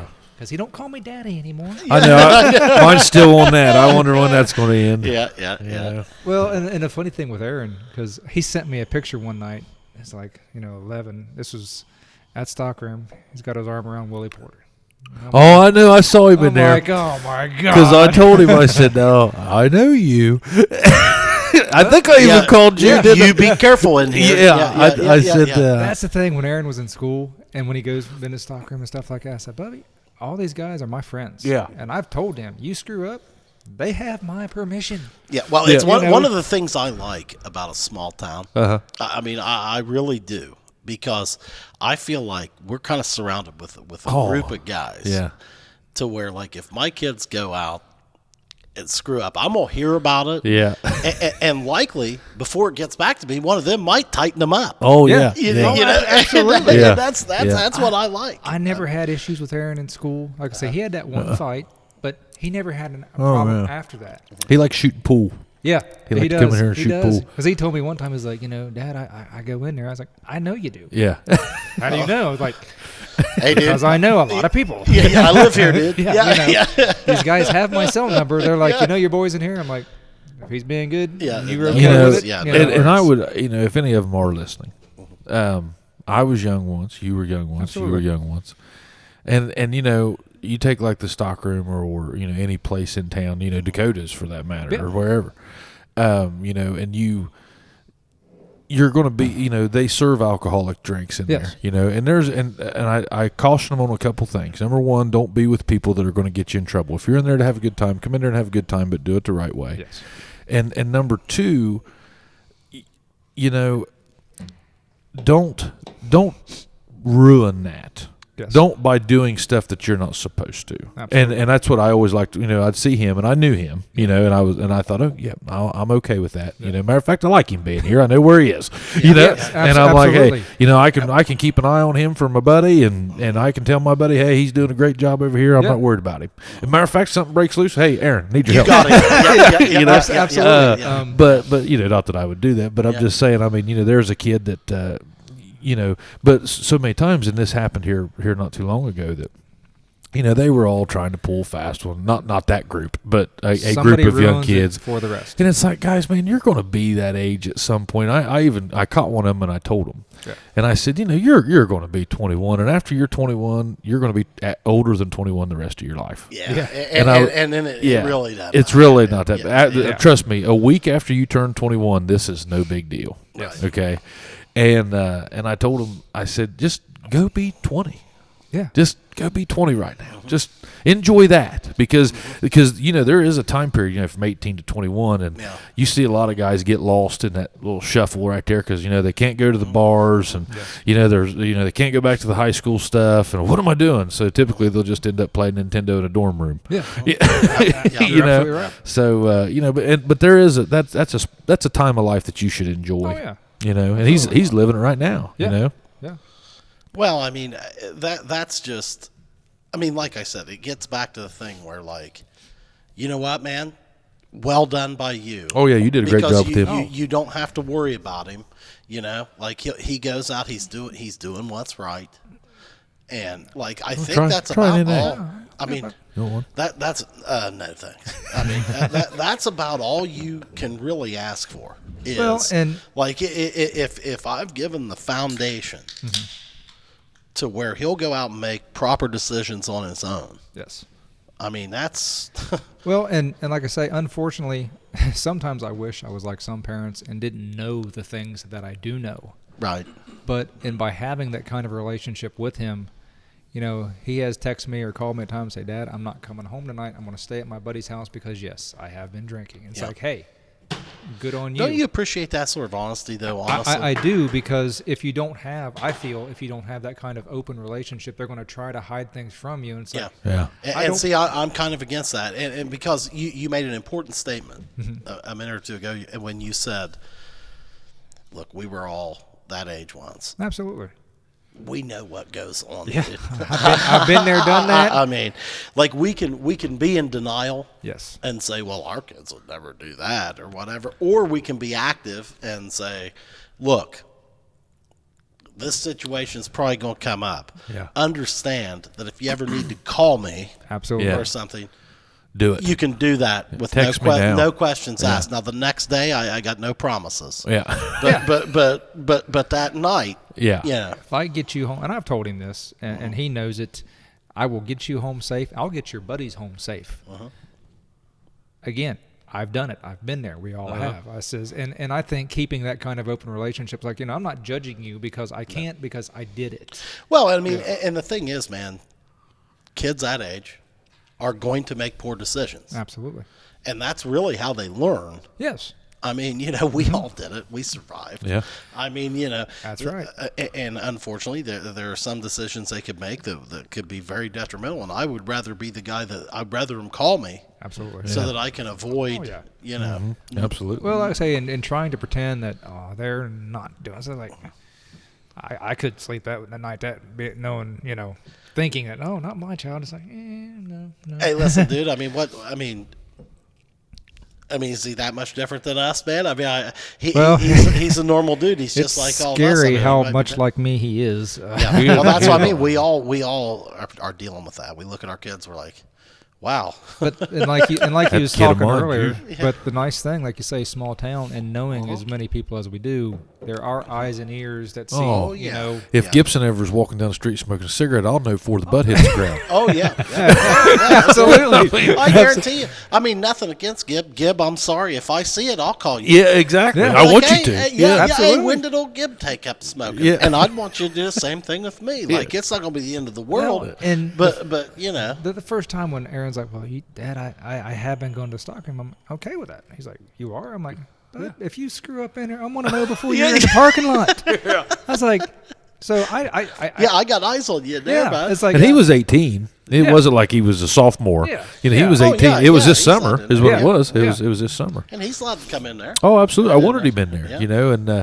and I tell you something else that you see too is you see sometimes young kids like that will come in or younger guys, and you'll see people try to get them on the pool table or something, and sometimes you'll let them learn a little lesson, and then but you make sure it doesn't get out of hand. Do they fall like? Do you see like guys that are trying to hustle or Oh something yeah. like that? Well, see, that's 100% illegal. So if I see that, You gotta get rid I of got that. to get rid of that. Yeah. But I didn't even know. I forget who we were talking to, or we got into the pool conversation on that. I had no idea that kind of stuff was so hot. our pool tables stay hot all the time. You were saying that All the time. and like I mean, the amount of guys that go out and like they're playing for money, dude. Yeah. Like, Yeah. I mean, and I relate that same with the golf course, dude. Yeah. I mean, Yeah, same way at the golf course, and that's what I'm saying. I'm not putting the golf course down, for God's sake. I'm just saying, like, it's going to happen. I always man. tell That's this when people would tell me, "Hey, man, you need to get some better tables." We have pretty good tables, Oh, I think you have real nice tables. but they, they want like those competition tables. I'm like, hey, listen, this is for that guy that's out on the date, or a big group of people that come in. I'm like, I'm not advertising, Well, like what would make me happy, like if I'm sitting back there, like let's say it'd be like me and You and Mahoney and or Tyler. and like we're playing with our wives. yeah, that's fun. Yeah. Like we're sitting there. Yeah. I mean, I don't know about you guys. I'm drinking beer. I'm not worth a shit. I as am. far as- Yeah, and really don't care whether I win or lose. Me To neither. be honest I'm with just you. having a good time. Yeah. And I would say like the real pool players, like if they're trying to get on that table, they are hate sitting that. there like, my God, Yeah. would these guys get the hell out of here so we can play some pool? we're here to have fun. We're not out Yeah. trying to make it. Yeah. Now, all right. So now we've talked about the Okay, yeah, dad. my goodness. Yeah, gee whiz, we went about 2 hours Yeah. on all that stuff. Well, that's why I wanted to get him on here. Mahoney's an interesting guy. Oh, well, I mean, I'm no, glad you think so because I didn't really know what I'd say. Well, I do. I get it out of you. are you having fun so far? I'm having a great time. Do you watch us? Because yeah. I always scroll through and I always see you on Facebook and stuff like that. It's like, oh, that's right, and it's just Put and that then- spotlight in his face. Let's start. Yeah. Well, But you knew about us, so I mean, you see it, yeah. Well, I know about it and I share and stuff and Yeah. stuff like that. And I was actually like Shallon. I was telling him, I said, I'm gonna be on Budget and Chad show tonight. And he's like, "What are you gonna talk about?" I'm like, "I have no idea." I like you shouting on here too. Oh yeah. like get old There'd Shallon be a there. man. Yeah. I would like to have old Yeah, Shallon on here. that's my buddy right there, man. Oh, yeah. yeah, man, Shallon's buddy. Shallon. Shalom. Shallon, yeah. Yeah. But now let's circle back. All right, let's Okay. dive Let's into talk it. this Dave Canterbury. Let's talk. Okay, this, so he was on Dual Survivor. So Yes. you started watching the series that he was I on. started watching that. and you had never been in the woods. Never been in the woods. Well, it's not like you're not Appalachia. Okay, I walked the trails out at Lake Catherine. Yeah, but That's- that's you the- hadn't that's you the hadn't been out. extent. It You hadn't sounds been out like hunting. his prior experience was similar to mine, probably. Like, Yeah. here's what I always say. But you're a tree Matt, trimmer, and or tell, was. Tell I me, was. Well, Yeah. tell me if you agree with this. I mean, you much more so than me if you've done that. But I mean, the thing is, like, I grew up in Jackson. Okay, never hunted for the most part. I Yeah. mean, You weren't an outside guy, really. no. I mean, but you can't grow up here without knowing Some little sort bit of about- knowledge. Well, because you hear about it every day. Like Yeah. deer season, like I never went out and hunted, but I mean that's all anybody talks about Yeah. for 2 or 3 weeks. Like I probably know more about it than most guys. Then the guy in L.A. There's probably a lot of guys that come down here and actually hunt from Columbus that I might know more about deer hunting than what they know. Yeah, you're probably right. You know what I mean? Uh-huh. And like, would you say that would be your experience as Probably. well? Because you can't grow up here without hearing. Oh yeah, I mean, I remember I enjoyed getting the day off of school because deer season. Oh, yeah. They're like, you hunt? I said no, but I'm gonna have the day off. Yeah, but I'll enjoy it. yeah, Yeah, I'll enjoy yeah, it. yeah. Yeah, absolutely. Yeah. So you watch his show, and you just got enamored with that show. Then. I did. I really enjoyed it. And I've got in those deep dives before. Oh, yeah, like I said, I'd watched it religiously, and I was like, oh, I really, really like the show, and had no clue he lived in Jackson. Out there on Limerick Road. That's where He his- didn't then, did he? Yes, he did. Whenever he did that show? Yeah, I didn't know that. Out there on Limerick, one place had those man-made caves. Yeah, I know what you're talking about. That's where he lived. Okay. That's where he had his classes because he All right. had a few videos in those caves and stuff like that. But I didn't have the first clue. Okay. You know, and then a couple of series I was watching, he started talking about, Appalachia, Southern Ohio. And I'm like, and then like say, Chavez told me, because he was working out with us. Okay. And one I said, "Where's Josh?" And he's like, "Oh, he's at that survival place." I was like, "What survival place?" He's like, "Dave Canterbury's." I'm like, "Where's that?" And I'm like, "It's just down the road." Well, what flipped the switch with you to think, well, I think I'd be interested in awesome. doing that? I that show back then, I thought was the greatest thing I'd seen in so long. It just, I don't know, maybe it's where I just wasn't in the woods, but watching them start these fires, making these shelters, I was like, and that's and the guy cool. he was with on the show at that time, if I remember, I did watch that show for a while as well with that Cody Lundeen. Yes. That was the dude with the bare feet. Yes. And like, I mean, they were partners in that. Yes. I think Dave did 2 series. Then they brought another guy on. Yes. Actually, they had a few guys after that. And honestly, I mean, I'm not knocking it after that, but it just didn't have the same grasp. That's what everybody says. Well, those two had kind of a unique relationship that I would love to hear, like, in perspective, whether, like, because that Cody seemed like kind of a weird dude. I just wonder, like, did they get along well? Or he'd always told me that, that they'd got along and stuff like that. I never got to meet him. Some of his instructors had told me that they had got to meet him and stuff like that. And I was hoping maybe someday, maybe even go to one of his classes. Yeah. But then I found out his classes were like a couple $1,000s just for, and it was just like, no. And with Dave, when I first found out he lived here, and then I met him in Walmart one day. I saw him, and I'm just like staring at him. And of course, Missy's like, "Why are you staring at that guy?" I'm like, "That's Dave Canterbury." And she's like, "Who?" Yeah, I've never seen him. Well, he looks different now, but anyway, I've seen him on Yeah, I'd walked up to him and said, "I really like your show and stuff." He says, "Have you taken a class?" I'm like, "No." He's like, well, "Take one." I was like, "Okay," and then I'd signed up, and turned out to be the same one that Mike and Brian Morris signed up for, and. So I went to tell us about this class. So entry level bushcraft. It was their basic class, and back then Isn't it called Bushcraft 101? Well, no, it's a basic survival class. He has a bushcraft he's changed his classes. He has a bunch more classes now. One is a bushcraft 101, which is introduction to bushcraft, making things, be it woodworking, traps, kind of things like that. Yep. It's more of just kind of showing you some things. The survival classes that he teaches you are more intense, as far as they'll put you in stressful situations, basically. Car wreck off a cliff, or No, nothing like that. This is, say you're lost in the woods. Okay. And you got certain things you got to fire, shelter, water. Yeah. And how many people are in the class? Like, how many per class? Well, when Brian and I took it, there was almost 30 people. And like I say, it was a 4-day class. And within the first day, 10 left. Okay, so walk me through this. So you're getting online, you're booking this class. Yes. You're booking it through Dave Canterbury's website. Yeah, Self-Reliance Outfitters. Okay, so you book it. You say the dates you're going to be there, blah, blah, blah. It's a 4-day class, so it's probably what, Thursday, Friday, Saturday, Sunday?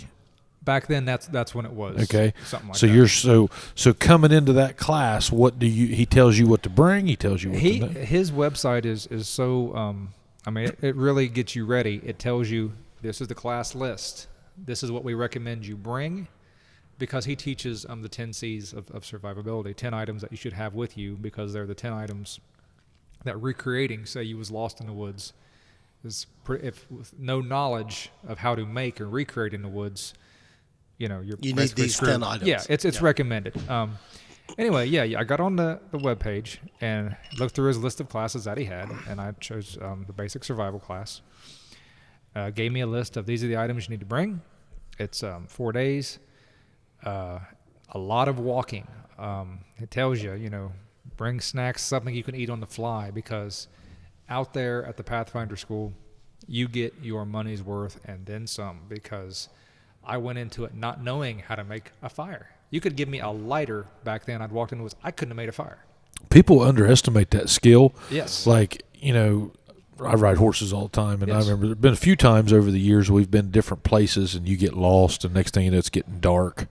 So, like, for drill, sometimes I will go out and, like, I'll just take a lighter, and go out and I'll try to start a fire in the woods with no kindling, no nothing. Just grab your sticks and Sure. See what you can do. virtually can't do it. Yeah. Well, I went from not being able to start a fire with a lighter to I could start a fire in a downpour. I mean, the way they teach you, and like I said, Really? That'd be cool. In the first week?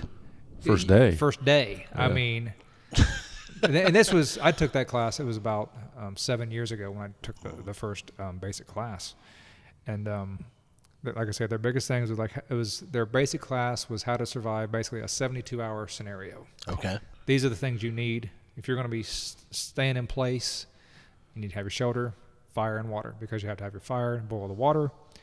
You can make it multiple days With water. It's got to be like beyond 3 weeks for food and stuff like that. But something where it's like someone knows that you was going out in the woods, they ain't made it back yet. If you have these items with you, and the more classes you take, they teach you how to recreate these items in the woods if you didn't bring things with you. Right. So you're showing up 7 in the morning, 6 in the morning. It was, yes, something like, actually it was like 7 in the morning. We met at that gas station, the Detour out there. Because now, like I said, he's living out Pattonsville, out in that area by Broken Arrow. Okay. And got there, and it was go time. As soon as we stepped on the property, it's like, all right, get your gear, let's roll. And we started. Is it like a military-like atmosphere? I wouldn't say it's a military-like atmosphere as far as yes sir, no sir, but it's just a constant. I'm going to teach you this. The way It's a regimented schedule. Yeah, like what was it intimidating? Because like you're telling me people are leaving after day one. People were leaving because some people was like, well, I thought this was going to be in a classroom, and Dave's classroom is like 200 acres, you're going to get out there. It's not just you're going to do it. Yes. You're going to learn by doing. You're going to learn by doing. They demonstrate how to do it. They explain to you how to do it, and then you show them that you know how to do it. And people were dropping out because, like, all right, we're going to walk 3 miles so I can show you this. And you got to carry your stuff with you. And some people were just like, I didn't expect it. I thought this was just a basic class. Like, So you're saying maybe some lard asses showing up, can't make it? there was people that... Or just they weren't dressed for it or something like they Yes, thought, a hey, lot man, of people, we're going to sit Some in people this. showed up in shorts and stuff like this, and it was in March. And they're like, well, I thought I'd be inside warm and toasty. And it's like, if it's pouring down rain, they're still teaching you. You're out in the middle of it. You're going to learn because when the worst things happen, it's never at the perfect weather. Yeah. Did you hear about this before you went? Like, did you know like how to, like, were you somewhat prepared? I was only prepared through, like I say, Josh, as far as telling me, like, when you get there, it's go, go, go. Have those 10 items and just be ready to go. Okay. Have snacks to eat on the fly because you really don't have time to sit down and take a break, because one of Dave's philosophies is, when these things happen, you're under stress. So he's trying to stress people out a little bit. Yes, to see, it shows you learn so much about yourself as far as like, can I handle this pressure? Because when he says, all right, 5-minute fire, go, and Brian and Mike will tell you. Yeah, you guys told me about that. 5-minute fire. I go. had nightmares about that after the class because you just be walking along, 5-minute fire, go. Yeah, so you'd be walking like- down the trail, and Dave, or the instructor, who is it, Dave always? Dave or another instructor. Or another instructor, Normally they'll Dave. say, start a fire in 5 minutes, go. A sustainable fire means in 5 minutes you have to have something the size of your thumb lit. Meaning, so if you had to walk away to get more wood to put on that fire, it'd be on. Mm-hmm. But they put you in that, and putting you under that stress, you learn a lot about yourself. Is like, can I mentally do this? Which that was the biggest thing. The 3 patches I got from those classes, the basic, the intermediate, and the advanced, because they don't give you a patch just for showing up. You have to earn it. You have to push through because he has these called deliverables. You have so many, you have to get to pass the class. And Do a lot of people fail the class? there are a lot that do, and the ones that failed are the ones that just gave up because his instructors are some of the best around. And if you're trying, they will get down in the mud with you and help you until you grasp the reason why you're not getting your ferro rod to the light is because you're not doing it this way. Follow me and do it this way. They will walk you through and help you in any way So that if they you can. if you've got the persistence If you to have, hang with it, yes, you're going to pass the class or develop that skill. absolutely. Like I say, his instructors, they'll work with you. And Dave, he'll get right down there with you. He's not one of these people that have been on a TV show and like, $50 to get my picture and stuff like that. Come get the merch. Right. Yes, It doesn't seem that way. He's a teacher first and foremost. Seems like he just really cares about Well, he's his passionate skill. about people being able to survive. I watch him a lot on social Oh media yes, stuff. he really is. He like I say, he loves to teach, and his knowledge is especially being a woodsman, hunter. He does. That's how he lives. Yes. That's truly how he lives. Well, yeah, like it's a lifestyle for him. You can see on his social media, Oh, yeah. like his trap lines and stuff like that. That's how he eats, dude. I mean, Oh yes, know. that's what he does. Is he And jacked up? Is he ripped? oh yeah. Yeah. Well, I mean, like I say, he's constantly hiking, walking. He's Yeah. constantly, he's a very physical person. How old a guy is he, man? Actually, I'd say I'm thinking 50s, obviously. I'm not sure of his exact age, but I mean, he's hard to keep up with in the woods. I would mean, imagine. he's done it his whole life. Yep, yeah. If you're trying to keep up with him in the woods. No. What is his background as far as where did he learn this? Was he a military guy or? He was a military guy, and his father, I believe, taught him a lot of stuff. But he's done it his whole life since he was a kid. He was big into the those Civil War reenactments and things like that. So he's done from traditional things like that. He's really done it all. And Now, would you say that, like, in going through these courses and earning those patches, do you feel as though you know him personally? oh yeah, I'm friends with him. Yeah, that's what I mean, I like, still I actually, after I'd passed the advanced class, I was actually one of his instructors for the basic class for a couple years. Oh, did you enjoy doing that? Oh, I loved it. Why'd you quit? Well, I was a tree trimmer then, and I wasn't getting called out. I wasn't on call. Once I became a lineman with the city, it's just like I didn't have the time that I wanted because I didn't want to miss call outs and things like that. And it just Greedy. well, Greed. it keeps us going. That's what it's all about. The master motivator. Yeah. But I got to meet a lot of interesting people because the basic class that I was in, we had somebody. He was from Europe. Oh my! So there's people. Well, people coming come in from here all over. The guy, because after the basic class, like I say, there's just the basics: how to start a fire, how to collect water, how to boil water, how to make a shelter. Because at the end of that class, your final is you had to do an obstacle course at night. You had to find points on like a 3-mile hike and then be back, and then you had a certain amount of time to do it. And when you got back, you had to get a fire going, get a shelter going, boil water, and all these 3 things in under 15 minutes. And this is which class is this? That's the basic class.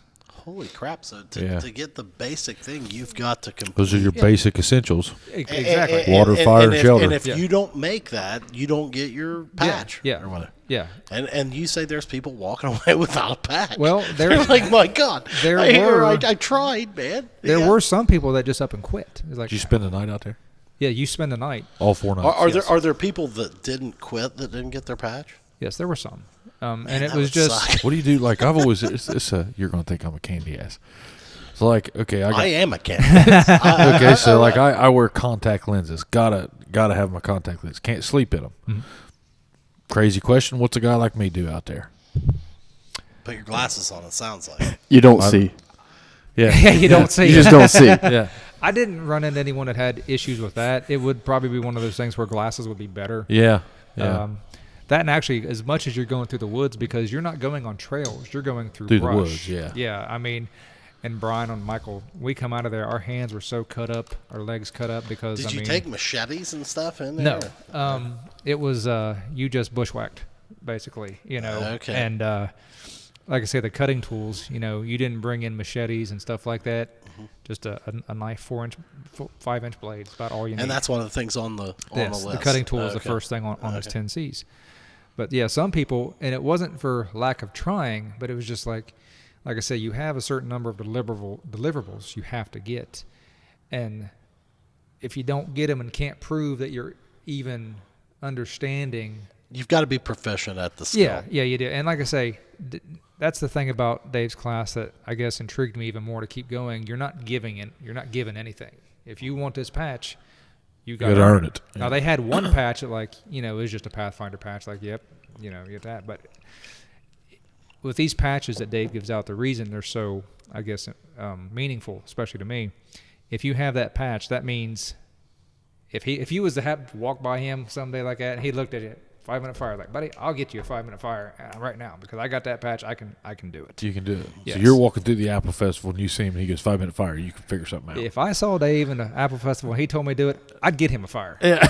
Just because that's, Yeah. like I said, we had nightmares at the 5-minute fire. I think that weekend, at least 50 fires. Yeah. I mean, I can remember you and Morris constantly sharing stuff back and forth. But, yeah. I mean, the cool thing about that is, though, I mean, what that develops is you can do. He can build a fire you right can now. build a fire. If, like I said, I met a lot of guys that were preppers, zombie apocalypse kind of guys, and I never wanted to be that way. I just wanted to be, could I go out and skin a hide and make clothes out of it? No.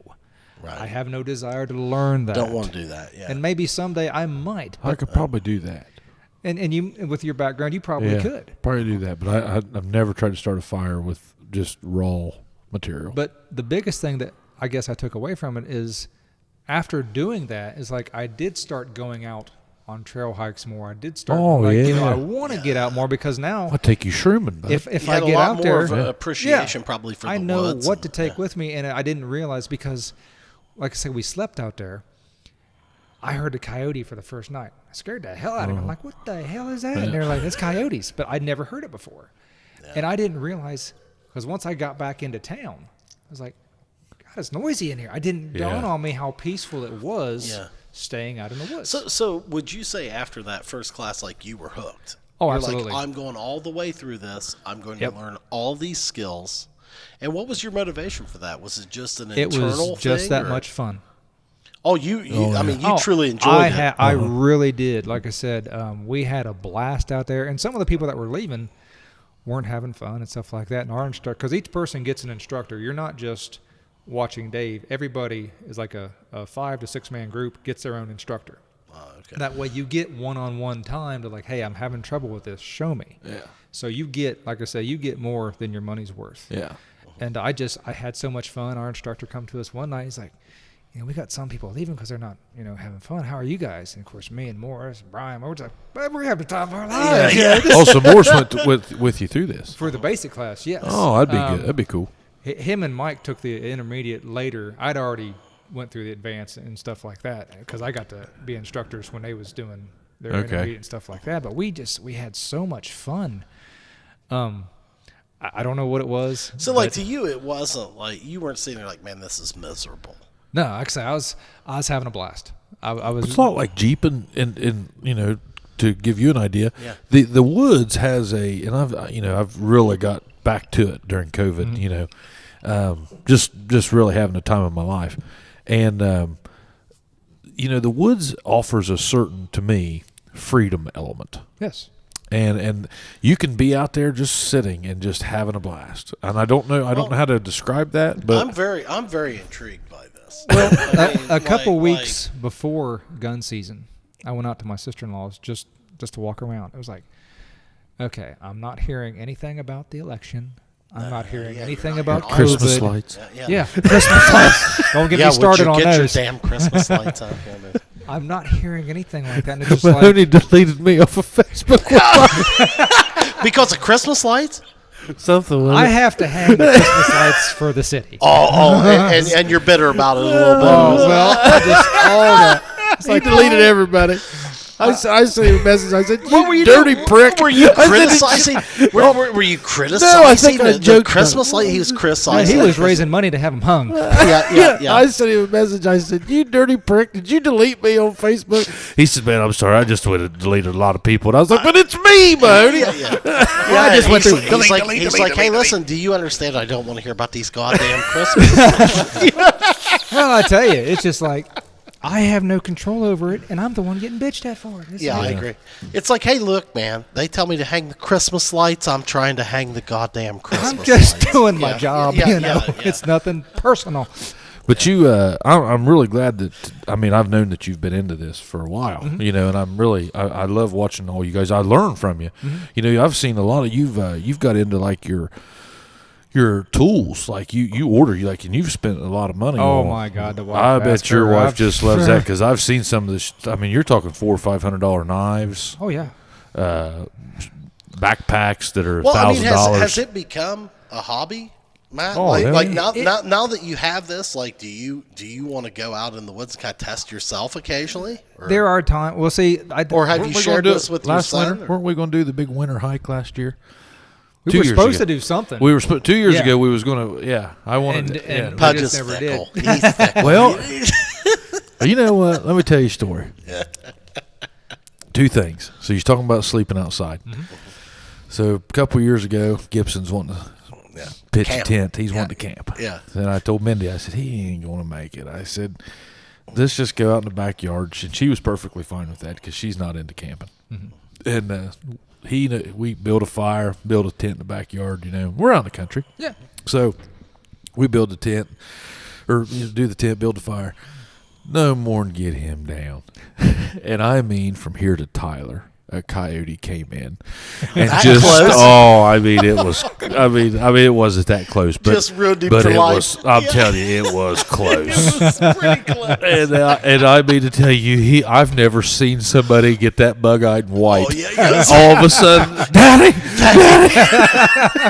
Yeah, so much for camping. So much for camping. So we went inside. So then it was like I think it was during COVID. No, it was either COVID or Christmas break last year, and we got him a tent. Or I found my old one-man tent. I had a big family tent, you know, and then I found like my backpack ruck tent, you know. I said, Gibson, this could be your tent, you know. And he's like, all right, Daddy. He's like, let's pitch a tent tonight in the living room. And you stay with me. So we did. And I mean, tell you, about 3 o'clock in the morning, I couldn't move. I'd stiffened up on that there with no. It was tight. Oh in there. man! I Hardwood mean, floor. a hardwood floor. I was laying on a rug. My hips were hurting, and I was like, I don't. And that's whenever I realized I was like, I don't think I'm tough enough to do that. Like now that I'm in a little bit better shape. I mean, I know it doesn't look it, but I feel like I'm in better shape.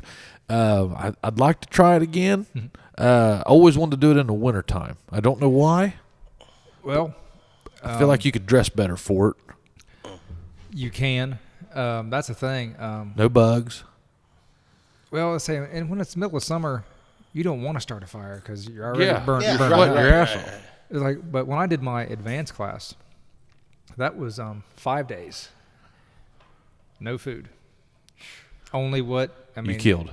Yeah, if you could. But I say I did it again in March.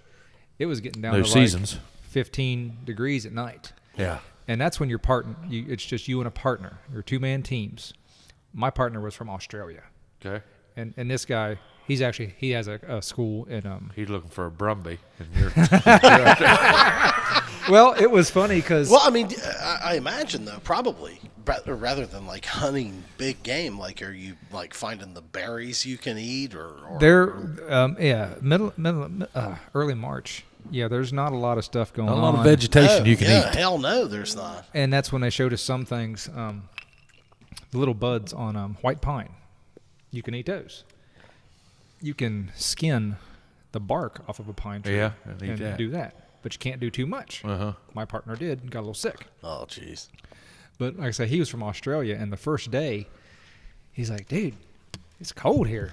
I'm just like, it's 30 degrees. Normal. Actually Yeah, pretty yeah, good, you know? yeah. What are you talking about? Could be Cold. worse. He's like, from Australia. And like I say, that class, 5 days. So no you went food. out. So did they give you? How did you learn your edibles? It was from previous classes. Your own study, your own self-study. Kind of like that. So would you know like the area that you were going to be in and be like, okay, this area is apt to have this? When it came to the edibles, I never really got into that because even Dave will tell you, don't go by somebody else's word. You have to really study that because there's so many things that can make you deathly ill, if not, worse. So I didn't really want to try to mess around with eating, certain leaves. Now, sometimes his class fell about the time mushrooms were coming up. And if you knew how to find those, so some people did okay. But then again, are you spending all day hunting mushrooms, or are you No, the advanced class is you have so many deliverables. That's where they put you under the most pressure. You don't get a full night's sleep. You have to be on fire watch. Your partner sleeps an hour, he wakes up, you sleep an hour. They push you to the ultimate limit, especially in the advanced.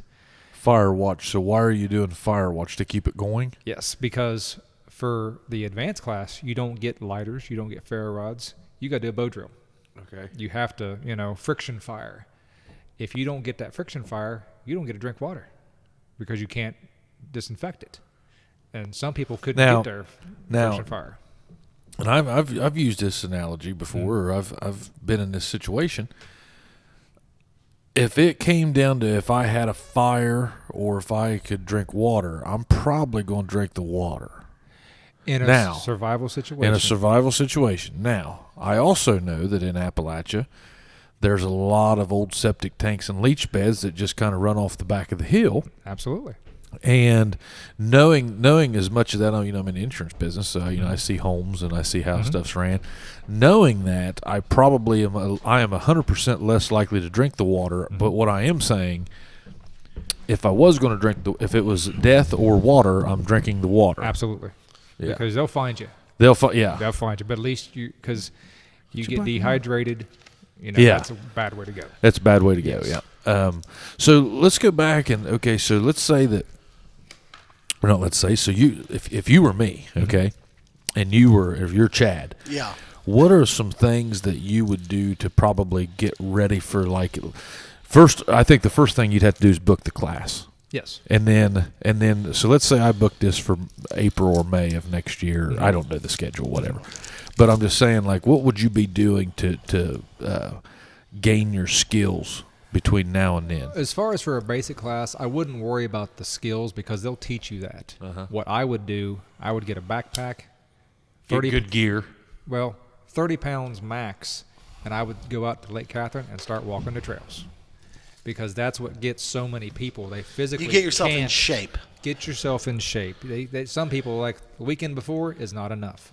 Oh, yeah, no. Prepare your endurance. 6 months, probably. Prepare your legs for, 30-pound pack. Because you have to carry it with you. Also, you'll have a drum liner. You've got to fill it to the top of sticks, and you have to carry that. So being used to carrying these things, dragging through the woods, and not on cut trails. You're getting your backpack, but you're really just getting the backpack is more or less the frame, and then you're going to stick like that. When you say a drum liner, what are we talking like about? the top of a 55-gallon drum. Yeah, 55-gallon drum liner. Old sled type deal. Yeah, okay. Right? Yeah. And you're dragging that. No, you're putting it on your back, right? Well, you're dragging it because you have your backpack full of your gear. Because But in the meantime, you've got whenever you go from point A to point B, it's on your back. some people can do it, but usually you're just slinging it over, and pulling it. Yeah. Okay. Yeah. So you're carrying things you're not used to carrying. In terrain that's not just a flat, because I've seen some people, I'm going to, walk the sidewalks. Totally different than God, yes. outdoor terrain. Yeah, you got to pick your feet up out in the woods. Absolutely. And You'll spend all day on your ducking face. under limbs. You're going, it's not You're cut using your trails. body. You're moving in ways you haven't moved. And you're going to move for hours a day. Yes. You can walk 3 to 4 miles an hour pretty comfortably on the sidewalk. You get in the woods and you're about 1.5 miles to 2 miles an hour. Much slower. Much and slower. you're dragging Absolutely. plus a 30-pound pack. Yeah. And what you'll do, say you'll hike, Dave, the instructor, will take you a mile or so back, and they'll teach you something. They'll show you how to do this here. Okay, now you guys recreate what I just did. So you got to go collect the same things that he collected. You got to prepare it the same way, and then you got to demonstrate, okay, what you just showed me, I'm doing it, and I can do it. Again, the skills are the easiest thing. It's the physical that you need to be ready for, because if you go there physically able, it's a lot easier. it is a lot easier because that's the Well, thing. you can't think if you can't breathe. You're right. Seriously, like like, Trials and tribulations of obesity, ladies and gentlemen. Yeah. Well, I mean, yeah. Well, I mean, like your you mental can't- state. Yeah. Because once your body breaks down and you physically, and you don't have that mental to like, I know I can do this, I've done it before, to push yourself. Because some people have never exercised a day in their life. There's nothing wrong with that. Yeah. Some people don't like lifting weights. Some people don't like running. But then if you decide to take a class where you should have done something, a couple months prep before. Yeah. Because now it's just a 3-day class. But it's still, even though it's basic skills, you're still, all right, you're timed. We got to go. We got to move to the next thing. We got to, So in March, it's getting dark at probably 7:30. roughly. So you're coming in at the end of the day, or not? You're not coming in. You're staying out at the end of the day, and so you're getting back probably 6:30, quarter till 7. You got a fire, shelter, and the whole bit. And then what's your night like? You gather around a campfire, singing "Kumbaya." You drinking whiskey. You sleeping. What are you doing? Yeah. It's, No, I'm because out at the Pathfinder school, just because it gets dark, training doesn't stop. You got a headlamp? We're going to go teach you this now. I mean, you will go. Like I say, class will start 7:30 in the morning, and you'll probably go till 9, 10 o'clock that night. So then what? Then you can go to sleep. Then you go to sleep. Yeah. No So pillows. not a lot of social life. Not. Oh, no, there's actually much social life because, they do have a big fire going, and a lot of people, that's their time. Okay, now I get to cook me something to eat, gather around the fire. It's a very social. They bring out a chuck wagon, feed you steaks, make you think you're going to starve, and then, hey, guys, guess No, what? they no. Some classes that they do feed you and stuff like that, but for like the basic survival, what you bring, but yeah. So would you bring like a couple pounds of beef, or depending on the weather? Depending on the weather, especially March when it's nice and cold, you ain't got to worry about Thawing. Yeah. Yeah. So you could. What did you do, man? What did hot you dogs eat? is What what I did you did. eat? Oh, okay. You I had took a that pack with of hot me. dogs. Yeah, I took a pack of hot dogs. No buns, probably. No, I took buns. Did you? Oh, you can't have a hot dog without a bun. Would you take so you're not taking a flask? You're not taking. No, I took Gatorade. Did you? I took a lot of Gatorade. I can't imagine there's a lot of drinking going on in No, so- they do not allow alcohol out there. Yeah. Yeah. With the insurance and stuff like that. Sure. Yeah. So it's and you don't want. You don't want alcohol. it. Yeah, you don't want you it. don't want it. No. The biggest thing, because usually, I know I was so tired and I just wanted to lay down and go sleep. Yeah. Because I was beat. And you didn't have any trouble sleeping. No. Or you're an early bird though, aren't you? You was probably in bed last night when I texted you at 9:30. I didn't get that text till this morning. I figured. yeah, I figured. Well, I bet what Mahoney's are early the bird. sleeping conditions like in that? Like, Like I say, do you have to pack your own, or like do you for have the to build a shelter for or- the basic class, like the first night, because like I said, it's only 3 days, so 2 nights. The first night, if you brought a tent or a hammock, just something like that. But I believe the last night, the lean-to shelter that you have to show that you know how to make, that's also where you have to sleep. Okay. Okay, so you're bringing a tarp. Yes. What about a sleeping bag? For that class, no, it's a wool blanket. Okay, so like I've got a Sub-Zero sleeping bag. Yeah. Couldn't take it. I would have to check the rule. They'd let you know, but basically it's just a lean-to and a wool blanket. It's queen size wool blanket is what they recommend. Okay. Because all you're going to do is just lay down, hunker under that with the fire in front of you. Yeah. And that was the thing like with the advanced class that shocked me. That's all I had to sleep in was a lean-to and a wool blanket.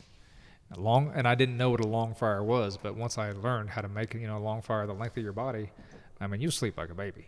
It's Pretty warm. So you never Yeah. had trouble sleeping then? no. 'Cause you Well, were I was, tired. Feeding the I fire was so would be wore tough. out. Yeah. Yeah, feeding the fire. Because that fire with the open air like that fire, it's not like you're going to close the damper. That thing's burning. Yes. And you're going to burn through a lot of wood. Absolutely. Your wood gathering just for your fires is a chore within itself. Absolutely. Yeah. And you have to find time, especially like say the advanced class. It's like all these deliverables you have to do, and I'm going to be up all night. You got to have firewood. I learned real early in my fire building experience to have everything there ready before I built my fire. Absolutely. Don't like grab your lighter and say, "Yeah, I'm gonna do this," and then go searching. Yeah. Have everything there. Have all the wood. You Have got it. You Yeah. got to have it all. You got to Yeah. have everything laid out. Man, I'm like Reynolds. I'm intrigued as hell about this. I just think I'm too big of a candy I don't ass. think I can do it. I think Well, you could. but here's the thing. That's why they have the introduction to bushcraft. Take it first. It will show you the same things that you're going to learn, except you're not under Not the those timeline. conditions. Right. You're not. Well, under, like how does You're not that going for a class badge. work? Then? Yeah. How does that class work? I'm basically the way I understand that class works is you'll show up. Nothing's timed. Nothing's all right. We have to hike here. We have to do this. It's like we're going to show you how to do this. We'll take our time, walk over here, show you how to do this. Peaceful, easy, no stress. How long is that class? Just I one think day? I think it's a 3-day thing too. But you'll have your tent or whatever, and it's whatever sleeping arrangements you bring. Oh, okay. It's a lot more creature comforts. Yes. As far as You don't have to worry about you're going to hike 3 miles, do something, hike back 3 and miles. you're not going to be going through hard terrain doing that, or You'll probably, you'll go on some, walks and stuff like that. Plant identification, depending on the seasons, depending on when you go, is a big factor. so you will learn some survivor skills. You will learn. You'll definitely learn a bunch of things. It's just not with the intensity. Right. And by taking that class first, then you think, okay, now I do have a head start. The next class, would I be ready to do that? Yeah, the next class will be when the physicality of it really comes in, and you'll have. So time that to one prep would for be that. much less physical. Yes, absolutely. I bet you. So I bet you going back to earlier, swinging back around. I bet you your fitness regimen has kind of geared towards that now, more walking, Yes. more functional type of, strength or conditioning Absolutely. than what it used to back whenever you were throwing down with Perry. Yeah. Well, now, okay. So Matt, you've completed everything Dave has to offer. I've done the survival. I've done the 3 classes. Yes. Yeah. Okay. So now, do you continue to do that kind of stuff just on your own?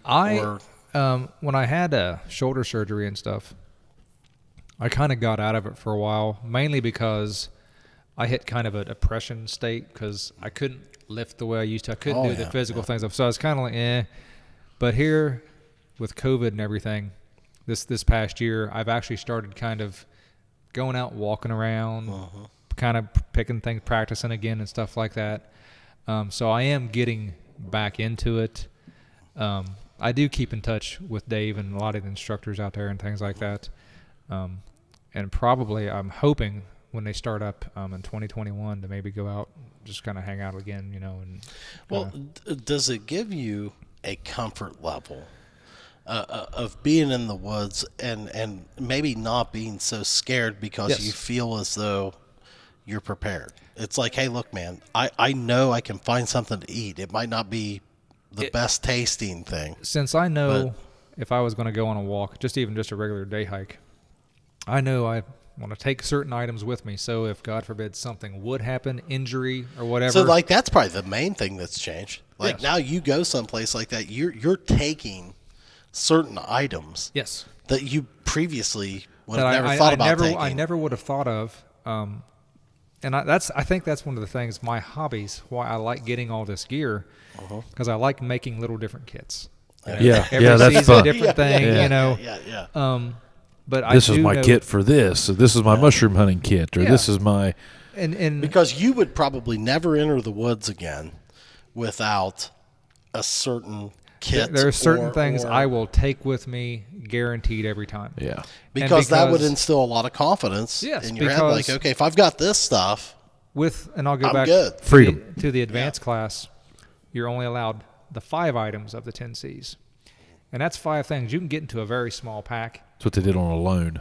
Yes. Yeah. Basically. Yeah. And you turn 7, I think. it turns into inconvenient camping is what Dave calls it. So basically it's like you're just okay, I've twisted my ankle, I got to sit here, but I want to be warm, I'm going to have water, I'm good to go. Somebody's going to find me, I'm going to chill. And Okay. you're relaxed, Yeah. And those 5 items, you'd be surprised how comfortable you can be. And that's If the thing. you know how to use them. If you know how to use them, because I hate being cold. I do too. And I will always have a fire. Like I said, I that's the one thing. If I go out in the woods, I can guarantee, and it might not be through a bow drill, this or that, but I will get a fire going. Guaranteed. Think of what a skill that is. I mean, that's unreal. I mean, Well, and it was something that I never leave the took house for without granted. fire starters and a lighter. Yeah. I have them in my so truck you've already learned all the time for Yeah. that very reason. Yeah, because I'm not going to be cold.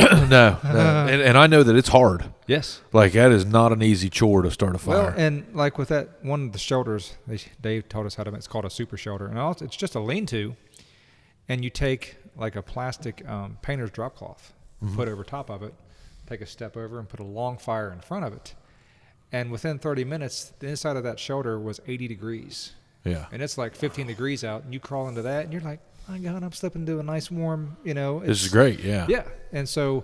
Like when you talk about a long fire. So like if you had that's the length of your body. Length So of your body. let's say Yes. you had a lean-to, so Yeah. it's leaning out. Right. You're on the ground, all open face. Sure. Okay. Yeah. Fire the length of you. Right. In front of you. Well, that heat's Bouncing just off that back wall. yeah. Yep. That heat's Yeah. just going to radiate. Yeah. Oh in yeah. there. And it just. But how do you keep the fire going? Like if Lots you're of like, wood. okay, I'm going to go ahead and go to sleep. Well, When you get cold, you'll wake up, Okay. and then there'll be enough ashes there. You'll go and kick it around. and start absolutely. your That's another why, fire. and like Pudge just But you've said got to it, have the wood. have your stuff ready. Yeah. And for a long fire, you'll want bigger lumber, not just little twigs. Something's going to sit there and smolder for a Yeah. while. And because you can go off that heat, just But like I say, once it gets down so far, then you're going to wake up because you can feel a little chill. Stoke it back And up. in the throw some more woods, there's stuff on it. typically a lot of logs. Oh, there's wood everywhere. It's a matter of getting wood that you can pack. Well, Yeah. that's what I'm saying. Like, and then like, do you have to cut that down to size or You something? can. Like, do you have?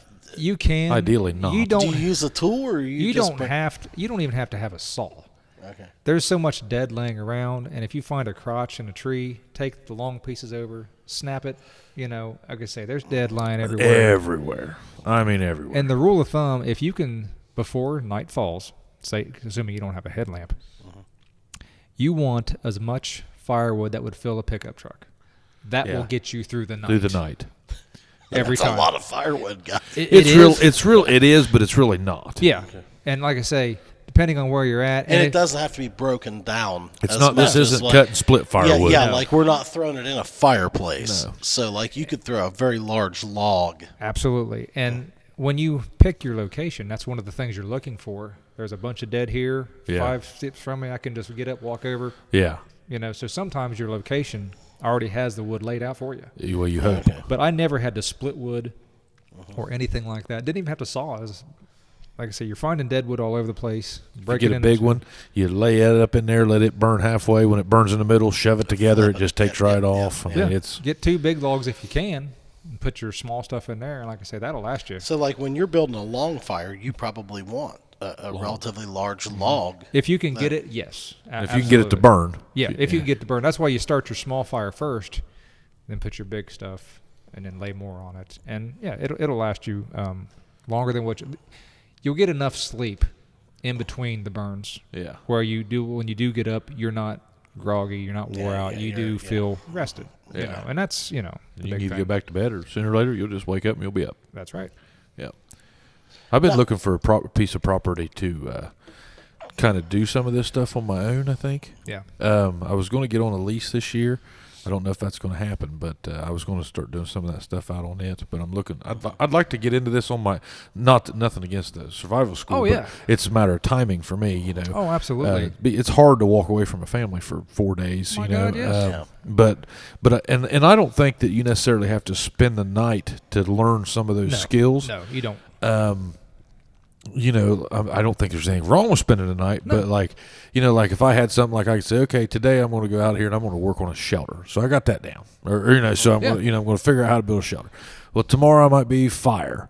Yeah. Then the next thing, or not tomorrow, but the next thing might be, what can I eat? How can I do that? Don't you think that there's some value in trying to prove to yourself that you could do it over that? Hell yes, I 4-day couldn't even period? sleep in the living room on the floor. Hell yeah. I mean, that's kind of like that's what intrigues me. That'd be too, is- especially is now. It's forced activity. Kind of challenges yourself. Yeah. And the hardest thing too, one of Dave's instructors, Sean Kelly. He has a YouTube, Corporal's Corner. His biggest saying is, if it ain't raining, we ain't training. He'll go out, like I say, downpours, And build a fire. build shelters, because like I said, that's when the worst is going to. Yeah. That's when it's hard to build a fire. Yeah, because anybody can build a fire on a nice warm day. Oh yeah, You know. in August and September and Yeah. October, anybody can build a fire. Yeah. You go out there though in March It's or April. raining, yeah. Good luck. Do it when you have to is totally different. Yeah. Me and a buddy of mine, Jason Snyder, we've been wanting to book a elk or a bear hunt for a couple of years, and we talk about it all the time. And we were just a couple of years ago, we were lining up dates and was going to go do it. He goes, hey man, he goes, real serious question. He goes, no joke. He said, are we 5-starring it or are we going to rough it? And he goes, no, before you answer that, he goes, you really got to ask yourself if you're ready to rough it. Yeah. He goes, it ain't like walking out in the backyard whenever you're tired, you go home. He's like, if you're miserable, it's going to ruin your trip. Oh, yeah. And I got to thinking about it, and I was like, man, I'm probably more of a 5-star guy, to be honest with you. Like, Yeah. I mean, you know. No, and Snyder, you got to watch him. He's probably more of a 5-star guy too, but he spent about 6 to 10 years in the King's Navy. oh yeah, Yeah. He's got some. He's got some skills, that are buried deep within. and he's a very avid outdoorsman. Oh, yeah, you know, and yeah. my neighbor will do that. He'll go out on an elk hunt in Colorado, and he'll go into the woods and just sleep in a pup tent Yeah. and bow hunt by himself in the middle of the Colorado Well, forest. you've seen the savage Monty Green, my yeah. uncle-in-law or Yeah. whatever the hell he Yeah. is. Guy's I mean, awesome. Yeah, I mean, dude, he would not back down from like, hey, I'd like to have a camper down there, but we don't need one. I think that's living. To me, I mean, I agree. I'm somewhat jealous of it, honestly. We've got into when you've bit the bullet with us. Actually, you have been a Jeeper for a long time. Yep. And Chad and I've been into Jeeps for a while. You've been in. Chad got into this year, and it's there is just something very to get outside and just to not that a Jeep is outside, but I'm saying like the country that you see in a Jeep. It's not like driving around town. Big difference. Yeah. Big difference. And I mean, I thoroughly love my Sunday Jeep rides. Yeah. I still take them now. It takes you to a place that you otherwise would not go. Shutdown time, man. Yeah. Shutdown time. Well, like I say, getting off social media, getting away from the news, getting away from just so much negativity. Yeah. I mean, it gets you down. Oh. I mean, even when you try to ignore it. Yeah, like whether you're I read a- conscious of it or not. I Yeah. read a thing the other day. They say one of the number one anxiety triggers out there right now is too much scrolling. And they physically meant they weren't talking about too much social media. They were saying that like all the scrolling you do on your phone and you're seeing all these different ideas and politics and Well, it just keeps your brain charged all the time. all the time. And they were like, that's leading to like major anxiety and like Depression. You talked about it, and I've talked about it on the show before. I went through it last year, and my God, that's when I really made the effort after I got through it. Never in my life would you have, I mean, you've known me forever, and Chad's known me forever. You guys would never thought I was going to get depressed. Ever. No. I mean, my And God. it's not something you can control, dude. I couldn't control it. Yeah, Couldn't stop it. And it was the darkest. Thank God I'm out of it now. But I'm telling you, I will never make fun of anybody that ever goes through that again. Yeah. Because it is the darkest shit I've ever experienced in my life. And I really started focusing in on like number one, my health. Okay, I really wanted to get. That's whenever I started thinking about my health. That's not when I started worrying about my health, but that's whenever I started thinking about it.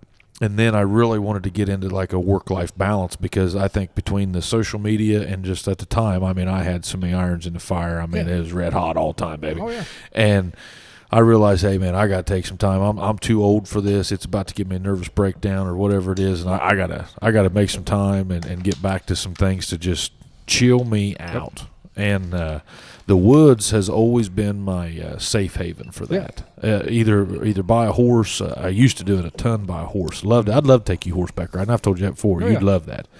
You would absolutely love it. Well, I mean, the thing that's intriguing to me about Matt is he's a self-admitted guy that really wasn't involved with the woods Yeah. Oh no, he was just like you. a Yeah. whole lot. And then all of a sudden not all of a sudden, you slowly work towards it, but and you start taking these classes, and now like your comfort level in the woods is pretty high. And it's fun to go out in the woods now because it's like, You know what you're doing. yeah. Well, I mean, you're certainly not stressed out. No, I can mean, actually go out and walk around and be like, okay, I can breathe.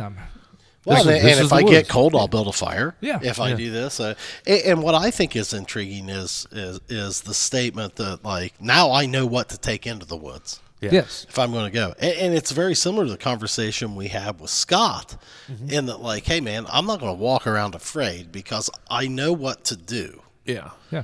if somebody attacks me. Yeah. You know, or whatever. First of all, I'm going to try not to put myself in that situation. Yeah. Second of all, I'm going to try to run. Yeah. But third, you know Awareness. what, man? I'm aware and I'm prepared. Yeah. And there's something to be said for having an awareness. So many Yeah. people are not aware of their surroundings, be it Yeah. the woods, be it just walking down the street. Like Sure. I say, I mean, Scott's background, he has so many fighting skills in his tool belt. Right. I have a few fighting skills in my tool belt. Right. And if the shit ever hits the fan and I have to wind up in the woods, I got a few things in my tool belt there. Right. That Take a help gun. me there. Yeah. Yeah. Do you take a gun?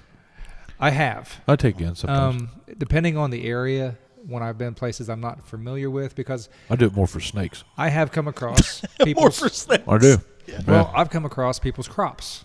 Oh, yeah. And Where? in the woods. Well, and that's something that people are very protective of. And, They you know, are. yeah. And when I've come across it, Where like, exactly? Where? Could you drop a pin? take a left. But See, yeah. that's why people are carrying guns, Pudge. Come on. Yeah. But again, that's one of those things that come across I it. rode It's so many like, horses. okay, this is somebody's area. I don't judge. I'm gonna going go away. over here. Yeah. I'm You getting do your away. thing. I'm I'm Yeah, going to do my yeah. thing. Yeah. You know. I told. I think it was on there. Was it? No, I didn't talk about this. I don't think on the show. I went to Cooper Hollow deer hunting this year. Here I am, 40 years old, and I just decided one day I was like, I got to go deer hunting. I I'll want to put go deer myself in the middle of it. hunting. Yeah. So and it's right behind my house, Yeah. you know. And I drove through there and I didn't see a whole lot of guys. And I was like, yeah, I know where I'm at here. I'll do this. I'll go deer hunting. So I go out by myself. So I sat there for about 2 or 3 hours, watched. I was watching a holler. I knew there was some guys around me. Some, you know, and it's Cooper Hollow, you know. So Oh, yeah. not like it used to be. Used to be there was 150 guys out I was there. going to say, that used to be pretty Used to be. No, it's not populated. like that anymore. Hunting is down like an average of like 2 to 4% a I year. don't think I heard the first shot. This yeah, year. yeah. Hunting, Yeah, I know. That was really weird. every year in Ohio, hunting historically drops about 2 to 4% on people that go hunting or people that buy the hunting license. I was surprised. I attributed it to COVID. But Oh like, no, that's probably got them back. Well, but like, man, it just didn't seem like there was the big. You've had a lot of people switch. You know, we always talk about gun season, but you've had a lot of people switch to bow hunting. Yeah, that might be. That's a what it is. time-consuming game. I would love to get into that. However, I just don't have that much time. But did you feel? And I was gone some of this week, Mm-hmm. or whatever. But like, did you feel that that there were as many people? Well, here gun after I hunting? got in Cooper Hollow, I did. Oh, okay. Well, I was going through there. Go ahead, Tyler. opening day was crap weather too. Yeah, opening day was Well, the worst yeah, weather yeah, in opening yeah, day season for 20 years. So I'm in the woods, and I sat there for about 3 hours, and I'm pretty. I went kind of deep into the holler, or into Cooper Hollow. So I'm probably 1.5 miles, 2 miles from the truck. Okay, not that that's deep, but down here, Oh, yeah. that's pretty deep.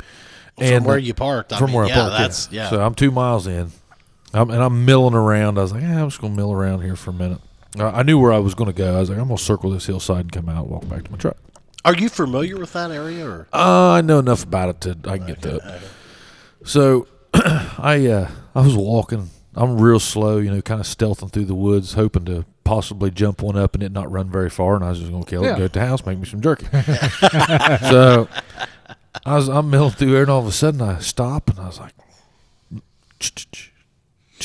and I was like, oh shit, here we go. All right, baby, come on. Oh, your old luck's paying off, Pudgy. Yeah. Here we go, get ready. back straps. Yeah, backstrap. I'm licking Yeah. my lips, I was like, here it comes. All right. So I'm leaning up against this tree, and I'm just waiting. All of a sudden, I hear, oh, man. And I was like, well, shit. I walked right up on this guy, and I didn't even know it. And, so I don't know where I was going with that story. But yeah, the hunting numbers are down. The deer kills were down this year. In Ohio, they killed 71,000 this year.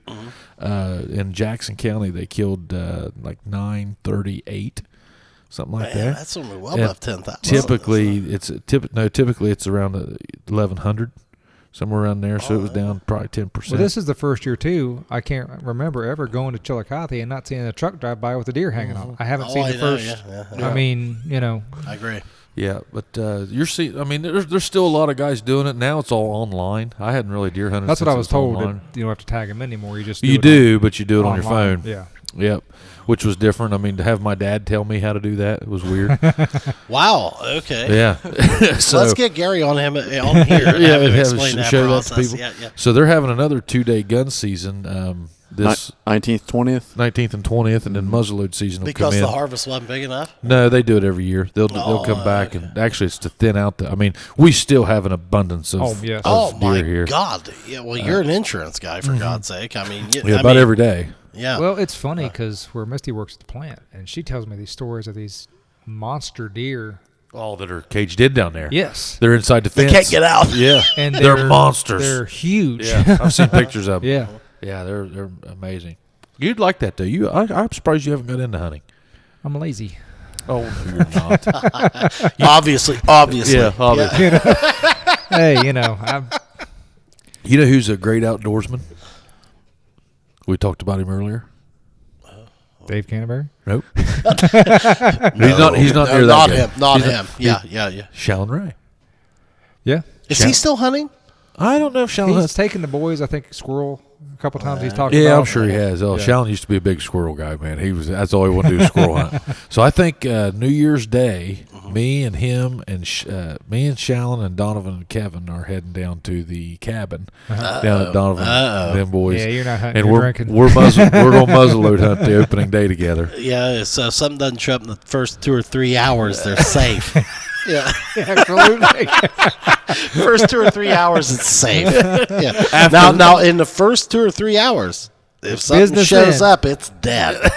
But beyond that, safe. See, and the reason I wanted to go deer hunting, going back to like skinning your hide and everything, this year I wanted to do the entire process myself. Yeah.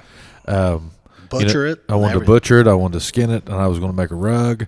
I wanted to do this whole thing myself. So, like, I had been researching, how to, I kind of knew how to cut one up. I could probably get by that just from the cattle experience I've had a little bit, but I can't say that I've ever done it. Well, I used to go to Shallons, man. Whenever I was in high school, I'd They show up. just processed it. Oh my Lord, the whole family would be. I mean, they got a couple hundred acres out there. Oh, yeah. And I'd go out there, and they'd just have deer hanging everywhere, and everybody'd grab a knife, boys, and go to town. Here we go. Oh my God! I mean, his brother-in-law Greg, he was a meat cutter anyway. Oh, okay. So I mean, they'd whip out a deer in half hour, 20 minutes, half hour. They didn't bother Yeah. with taking it somewhere to be processed. They did it all themselves, and you can't. It's not a real in-depth process. Yeah. And I wanted to get into the what was I eating? I wanted to see what this thing Yeah, absolutely. had been eating. Yeah. I've got into this mushroom thing. I talk about it all the time, but just kind of really got into that style of eating. I really like it. Not saying that I had the stockroom burger and fries tonight. I'm not saying that's all I'm eating, but but I'm just saying it's something that I just enjoyed. It's a great hobby. I'd love to see Chad get in it. I would. Oh, dude, I'd love to go out there with you sometime. Yeah. I just Maybe feel not hunting, like but my hiking current. first. Well, yeah, my current skill set has nothing to do with being able to find a mushroom. I'm sure I would walk by them and step on them, but that is something that I would like it's to fun. pick up. It's fun. It's like treasure hunting. I think I'm probably too old to pick up the animal hunting type thing. Oh, I think you're just but prime. like I would I'd be into the picking up the mushroom hunting. I would like to get into that because of all the dude. I used to honestly, man. This is how naive I am on it. Like I thought that mushroom hunting was all about the morels. Oh no. I did too. You know what I mean? I did Like too. like that's and. I didn't realize all this different stuff. You brought in that chicken of the woods and all these different. I mean, I got to like- eat those one time. I didn't realize how good they are. Oh I my was just goodness! I was like, dude. Fat why are kid people? delight. Oh my god! I was like, why are Jeez. people going in the woods for these? And this was years ago. A buddy of mine at the time was like, well, I got Yeah, something taste Mama them. make them. I was Yeah. just like, wow. Yeah, I understand They're now. good. you know? yeah. Yeah, I just enjoy that stuff. I enjoy watching that Dave Canterbury on Instagram, Oh, yeah. Facebook stuff. He puts out those videos. I always enjoy those. That's what I like to do now. Yeah. I don't know how long this will last. I'm sure it'll. be a No, phase, I but- don't mind. Like I do like eating Mm-hmm. wild game. Uh-huh. Like, the eating part, I've always enjoyed that type of stuff. Like, but I think it's intriguing to try to like Live off the woods. flavor that and do different things to that. I mean, not necessarily off the woods, man. Like I've told you many times, like if the apocalypse comes, or we've got to start prepping. Dude, I'm dead instantly. I mean, I'm dead instantly. Well, like, boys, we're about as close to that happening. well, and I'll tell you guys, use my body for food. Yeah, if it gets ugly, you can eat his ass. Yeah, I'm not eating his ass. Yeah, you guys have you guys you have got my skinny. permission to use my body for food. Tyler's Sustain. out. That's why he lost all weight. Yeah. No, he'll be in. Like if you guys gotta sustain. Yeah. Hey, when I go down, which it'll be early, just, you know what? Eat me. Feel free to use my body for food. And don't feel bad about it. It'll make me feel good knowing that you guys are sustaining your families with my lard ass. You contributed. You contributed. that's right. I think we're right on the verge of it now. I'm not saying the Oh, apocalypse. my God. Come on, man. not of eating your ass, Chad. Not of eating your ass. No. But, I mean, it is. It's a little scary right now. It is. It's odd. So he came out today and he extended the curfew. This won't air till after that. But Oh, yeah. For how long? till January 2nd. 2nd? Yep. Yeah. And so before you got here, so welcome back, my man. Thank you. Tyler's Nice to be back. So Tyler, he had it. You care if I say Survivor. that? You No, can always go bleep it out. ahead. So Survivor. he's a survivor. He had it. We haven't seen him now in 15 days. We might all have it right now. We don't We know. and that's what I'm noticing. Like we might have it right now. And Tyler will tell you. Go ahead, man. I mean, how was it? Rough. Like the flu times 2. Still. And still not cool. No. Still some congestion. Getting wore down. Really, really early in the day. So like right now, it's I'm about You're to fall tired. asleep. Tired, dude? Yeah. That's You what want- Massey said. Massey said that his he had it and he said he can't. He said, dude, Pudge, he says, it's the craziest thing I ever seen. He goes, I cannot. My mental clarity is gone. Yeah. Really? Yeah. That's what Tyler said, too. Tyler said, hell, by the time he gets home from work, he's just wiped. Yeah. Ready to go to bed. Ready to go to bed. But here he sits. Yeah. He's a trooper. Laying down a bunt for the team. Laying down about- I land But down like a bun. Tyler There we said, go. your exact words were, Sacrifice you bunt. fought it once. I fought it once. Hopefully, if it comes around a second time, hopefully I'm in that good of shape. But So they did end up canceling all the youth sports around here. I don't think they've done high school yet. But we were talking, man, and somebody at the office mentioned this the other day. And maybe I'll catch you up for this. We're just talking, but Careful. yeah, you know me. And somebody said, they think that it's spreading through the kids. Well, because they're asymptomatic. They're asymptomatic. They have to no. me, that's the scariest thing about this thing. Like, unlike the flu and stuff like that, like, the You can have scariest it, thing about this is not know. people can have it and not know it. yeah. Like, there have been even not only children but adults that have it that are virtually asymptomatic. I know lots of people that's had it that doesn't have a thing. And wrong with them. I think that's what creates a huge difficulty factor with this thing. And like I said, use my body for food. I kind of wish they'd shut. We're all doomed. I kind of wish they'd shut everything down. Just like tonight. I mean, Yeah, you saw tonight, town is dead. Yes. Yeah. So like if you leave a business open right now, It's more expensive. it's more expensive than what it is to just shut us down. I mean, because and then if you shut down, then everybody's gonna say, "Oh, he's Did you guys have anybody over on a Thursday or? over at the bar?" Yeah. One night was pretty good. Well, I Saturday, mean, like tonight. Saturday. It's- Oh yeah, well I don't know. I haven't Thursday, looked, yeah, but yeah, whenever I left there tonight, no. Okay. But- and so like that's expensive. Yeah, to it's a costing you business. money, Yeah. and But like people are kind of like, I think people are a little like, I mean, I don't know, like my family, like, I don't know about going out to eat. Maybe we'll carry out. they're actually they're not going out more. I can tell you that. No, and I think even people that had kind of started going out again are maybe saying, Are you dealing with it much in your job? Our job has not stopped since this whole thing. well, you guys can't. Yeah, Yeah, I mean, we're still business as usual. Yeah. You gotta get those Christmas lights up. Oh my God! Oh yes. my God! Now don't punch him. I mean, The last guy did. Our last guest put me on my ass after the show. God.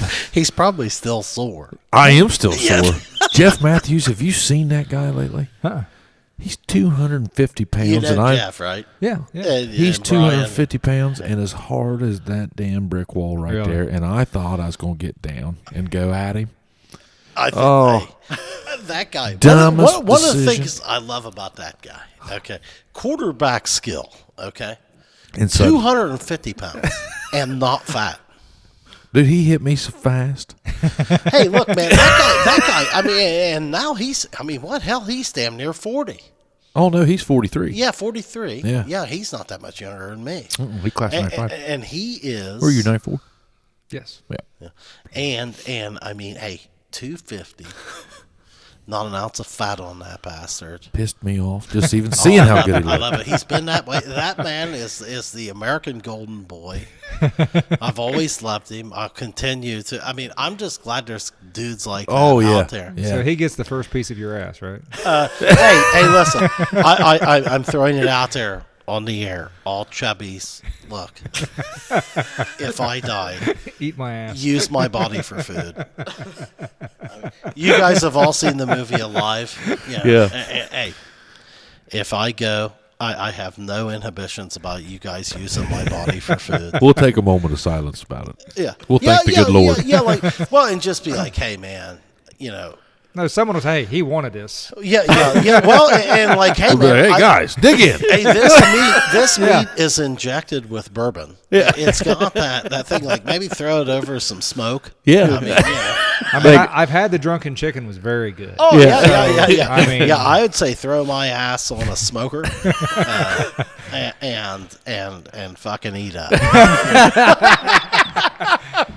Kind of a whiskey flavor to it. Yeah. Yeah. It's like, oh, man, that was infused with bourbon.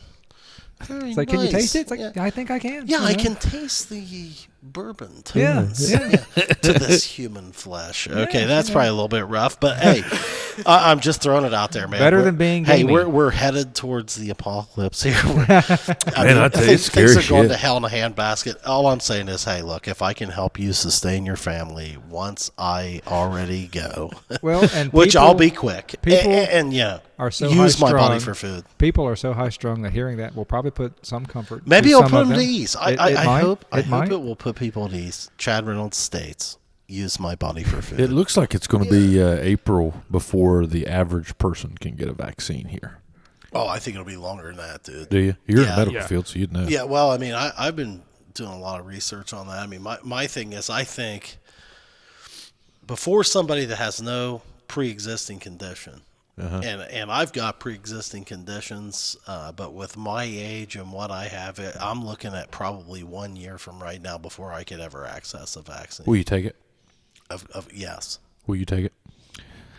I don't know. Tyler said he wasn't going to until he had it, and now he said he'd drink a gallon. Well, my thing is, well, Two if I have to. I'll be honest. My thing is, like, by the time I get it, we'll know. Yeah. Like, Yeah. if I get the opportunity to take it, which, I mean, it's not going to be any time in the next 6 months, probably a year. You never know, So, though. like, They may we'll see. juice it up. They may. Hey, if they juice it up, that's, I won't have a choice with my job. Like, if they offer it up, I'll have to take it Yeah. so that I can get into the hospitals. Yeah. So I'll do it, and it may, it's kind of like one of those, well, damned if you do, damned if you don't. I've got to take it. And just like a flu shot. Yeah. Like, I don't have a choice every year. You have to take one. Yeah, that's I've never not- taken one. Well, see, I have to take one every year just for my job accessible. That's part of my credentialing. Yeah. So, and I'm certain that this will be. I'm in too. as well. Yeah. There will be a lot of, I think, schools. I think in order to, because your kid has to show shot records now to enter Oh the yeah, schools. yeah. So well, if you're going to work in a school like our wives, I guarantee you will have They'll to have take to, one. yeah. And like I said, I've already resigned to the fact that in the current, if I keep my current job, I'll have to have one. Yeah. So Yeah. I'll take it, but. the key is, guys, I mean, you could root against it. Like, if things get really bad, I've already given you all permission. Or going back to his ass again. Yeah. Yeah. Well, no. What I'm saying is, I just, you guys know that you won't starve for at least another month and a half, 2 months. We got anything else? No, I think we've done a good job. We've been over 2 hours. Yeah, and we're talking cannibalism and survival. You write that down, Tyler? Did you write cannibalism? Everything is about survival. Yeah, there we go. I'm just trying to do my part, guys. Well, Mr. Mahoney, thank you, sir. Matt, Cheers. Cheers, buddy. Appreciate Thank you, brother. so much. I had a thanks really good time. Really enjoy. I hope you did. Tune in and listen to this one, would you? I know what I said. What the hell? Oh, he doesn't need to. He's already heard it. Yeah. I might want to hear him talk about eating his ass again. Yeah. Like, subscribe. Yes. Find us on Spotify, Download. Apple Yeah. Music, YouTube. Trying to grow our subscribers. So and then we got some other stuff coming out. Hopefully, we will be having our website coming out. Hopefully by the first of the year. Yeah, and believe it or not, hey man, there's gonna be some merch on there. There's gonna be People some been merch, talking yes. about that. Yeah, I got Hey, yeah, Yeah, look at I mean, that. look, He's rocking he's the new representing the shirt. stock. Yeah, I like that. Yeah, we're Matthews, ready. he actually went in and got that. I'm sorry, I forgot. We got drunk. Oh, We didn't go over there. uh-oh. Remember, we were supposed to go that's get right. Matthews' shirt. He's supposed to have one by now. Yeah, so- Hey man, hey Matthews, that's in the mail. It's in the mail. Relax. Yep. Yeah. Probably not. Yeah. Yeah. Like and subscribe. See you guys.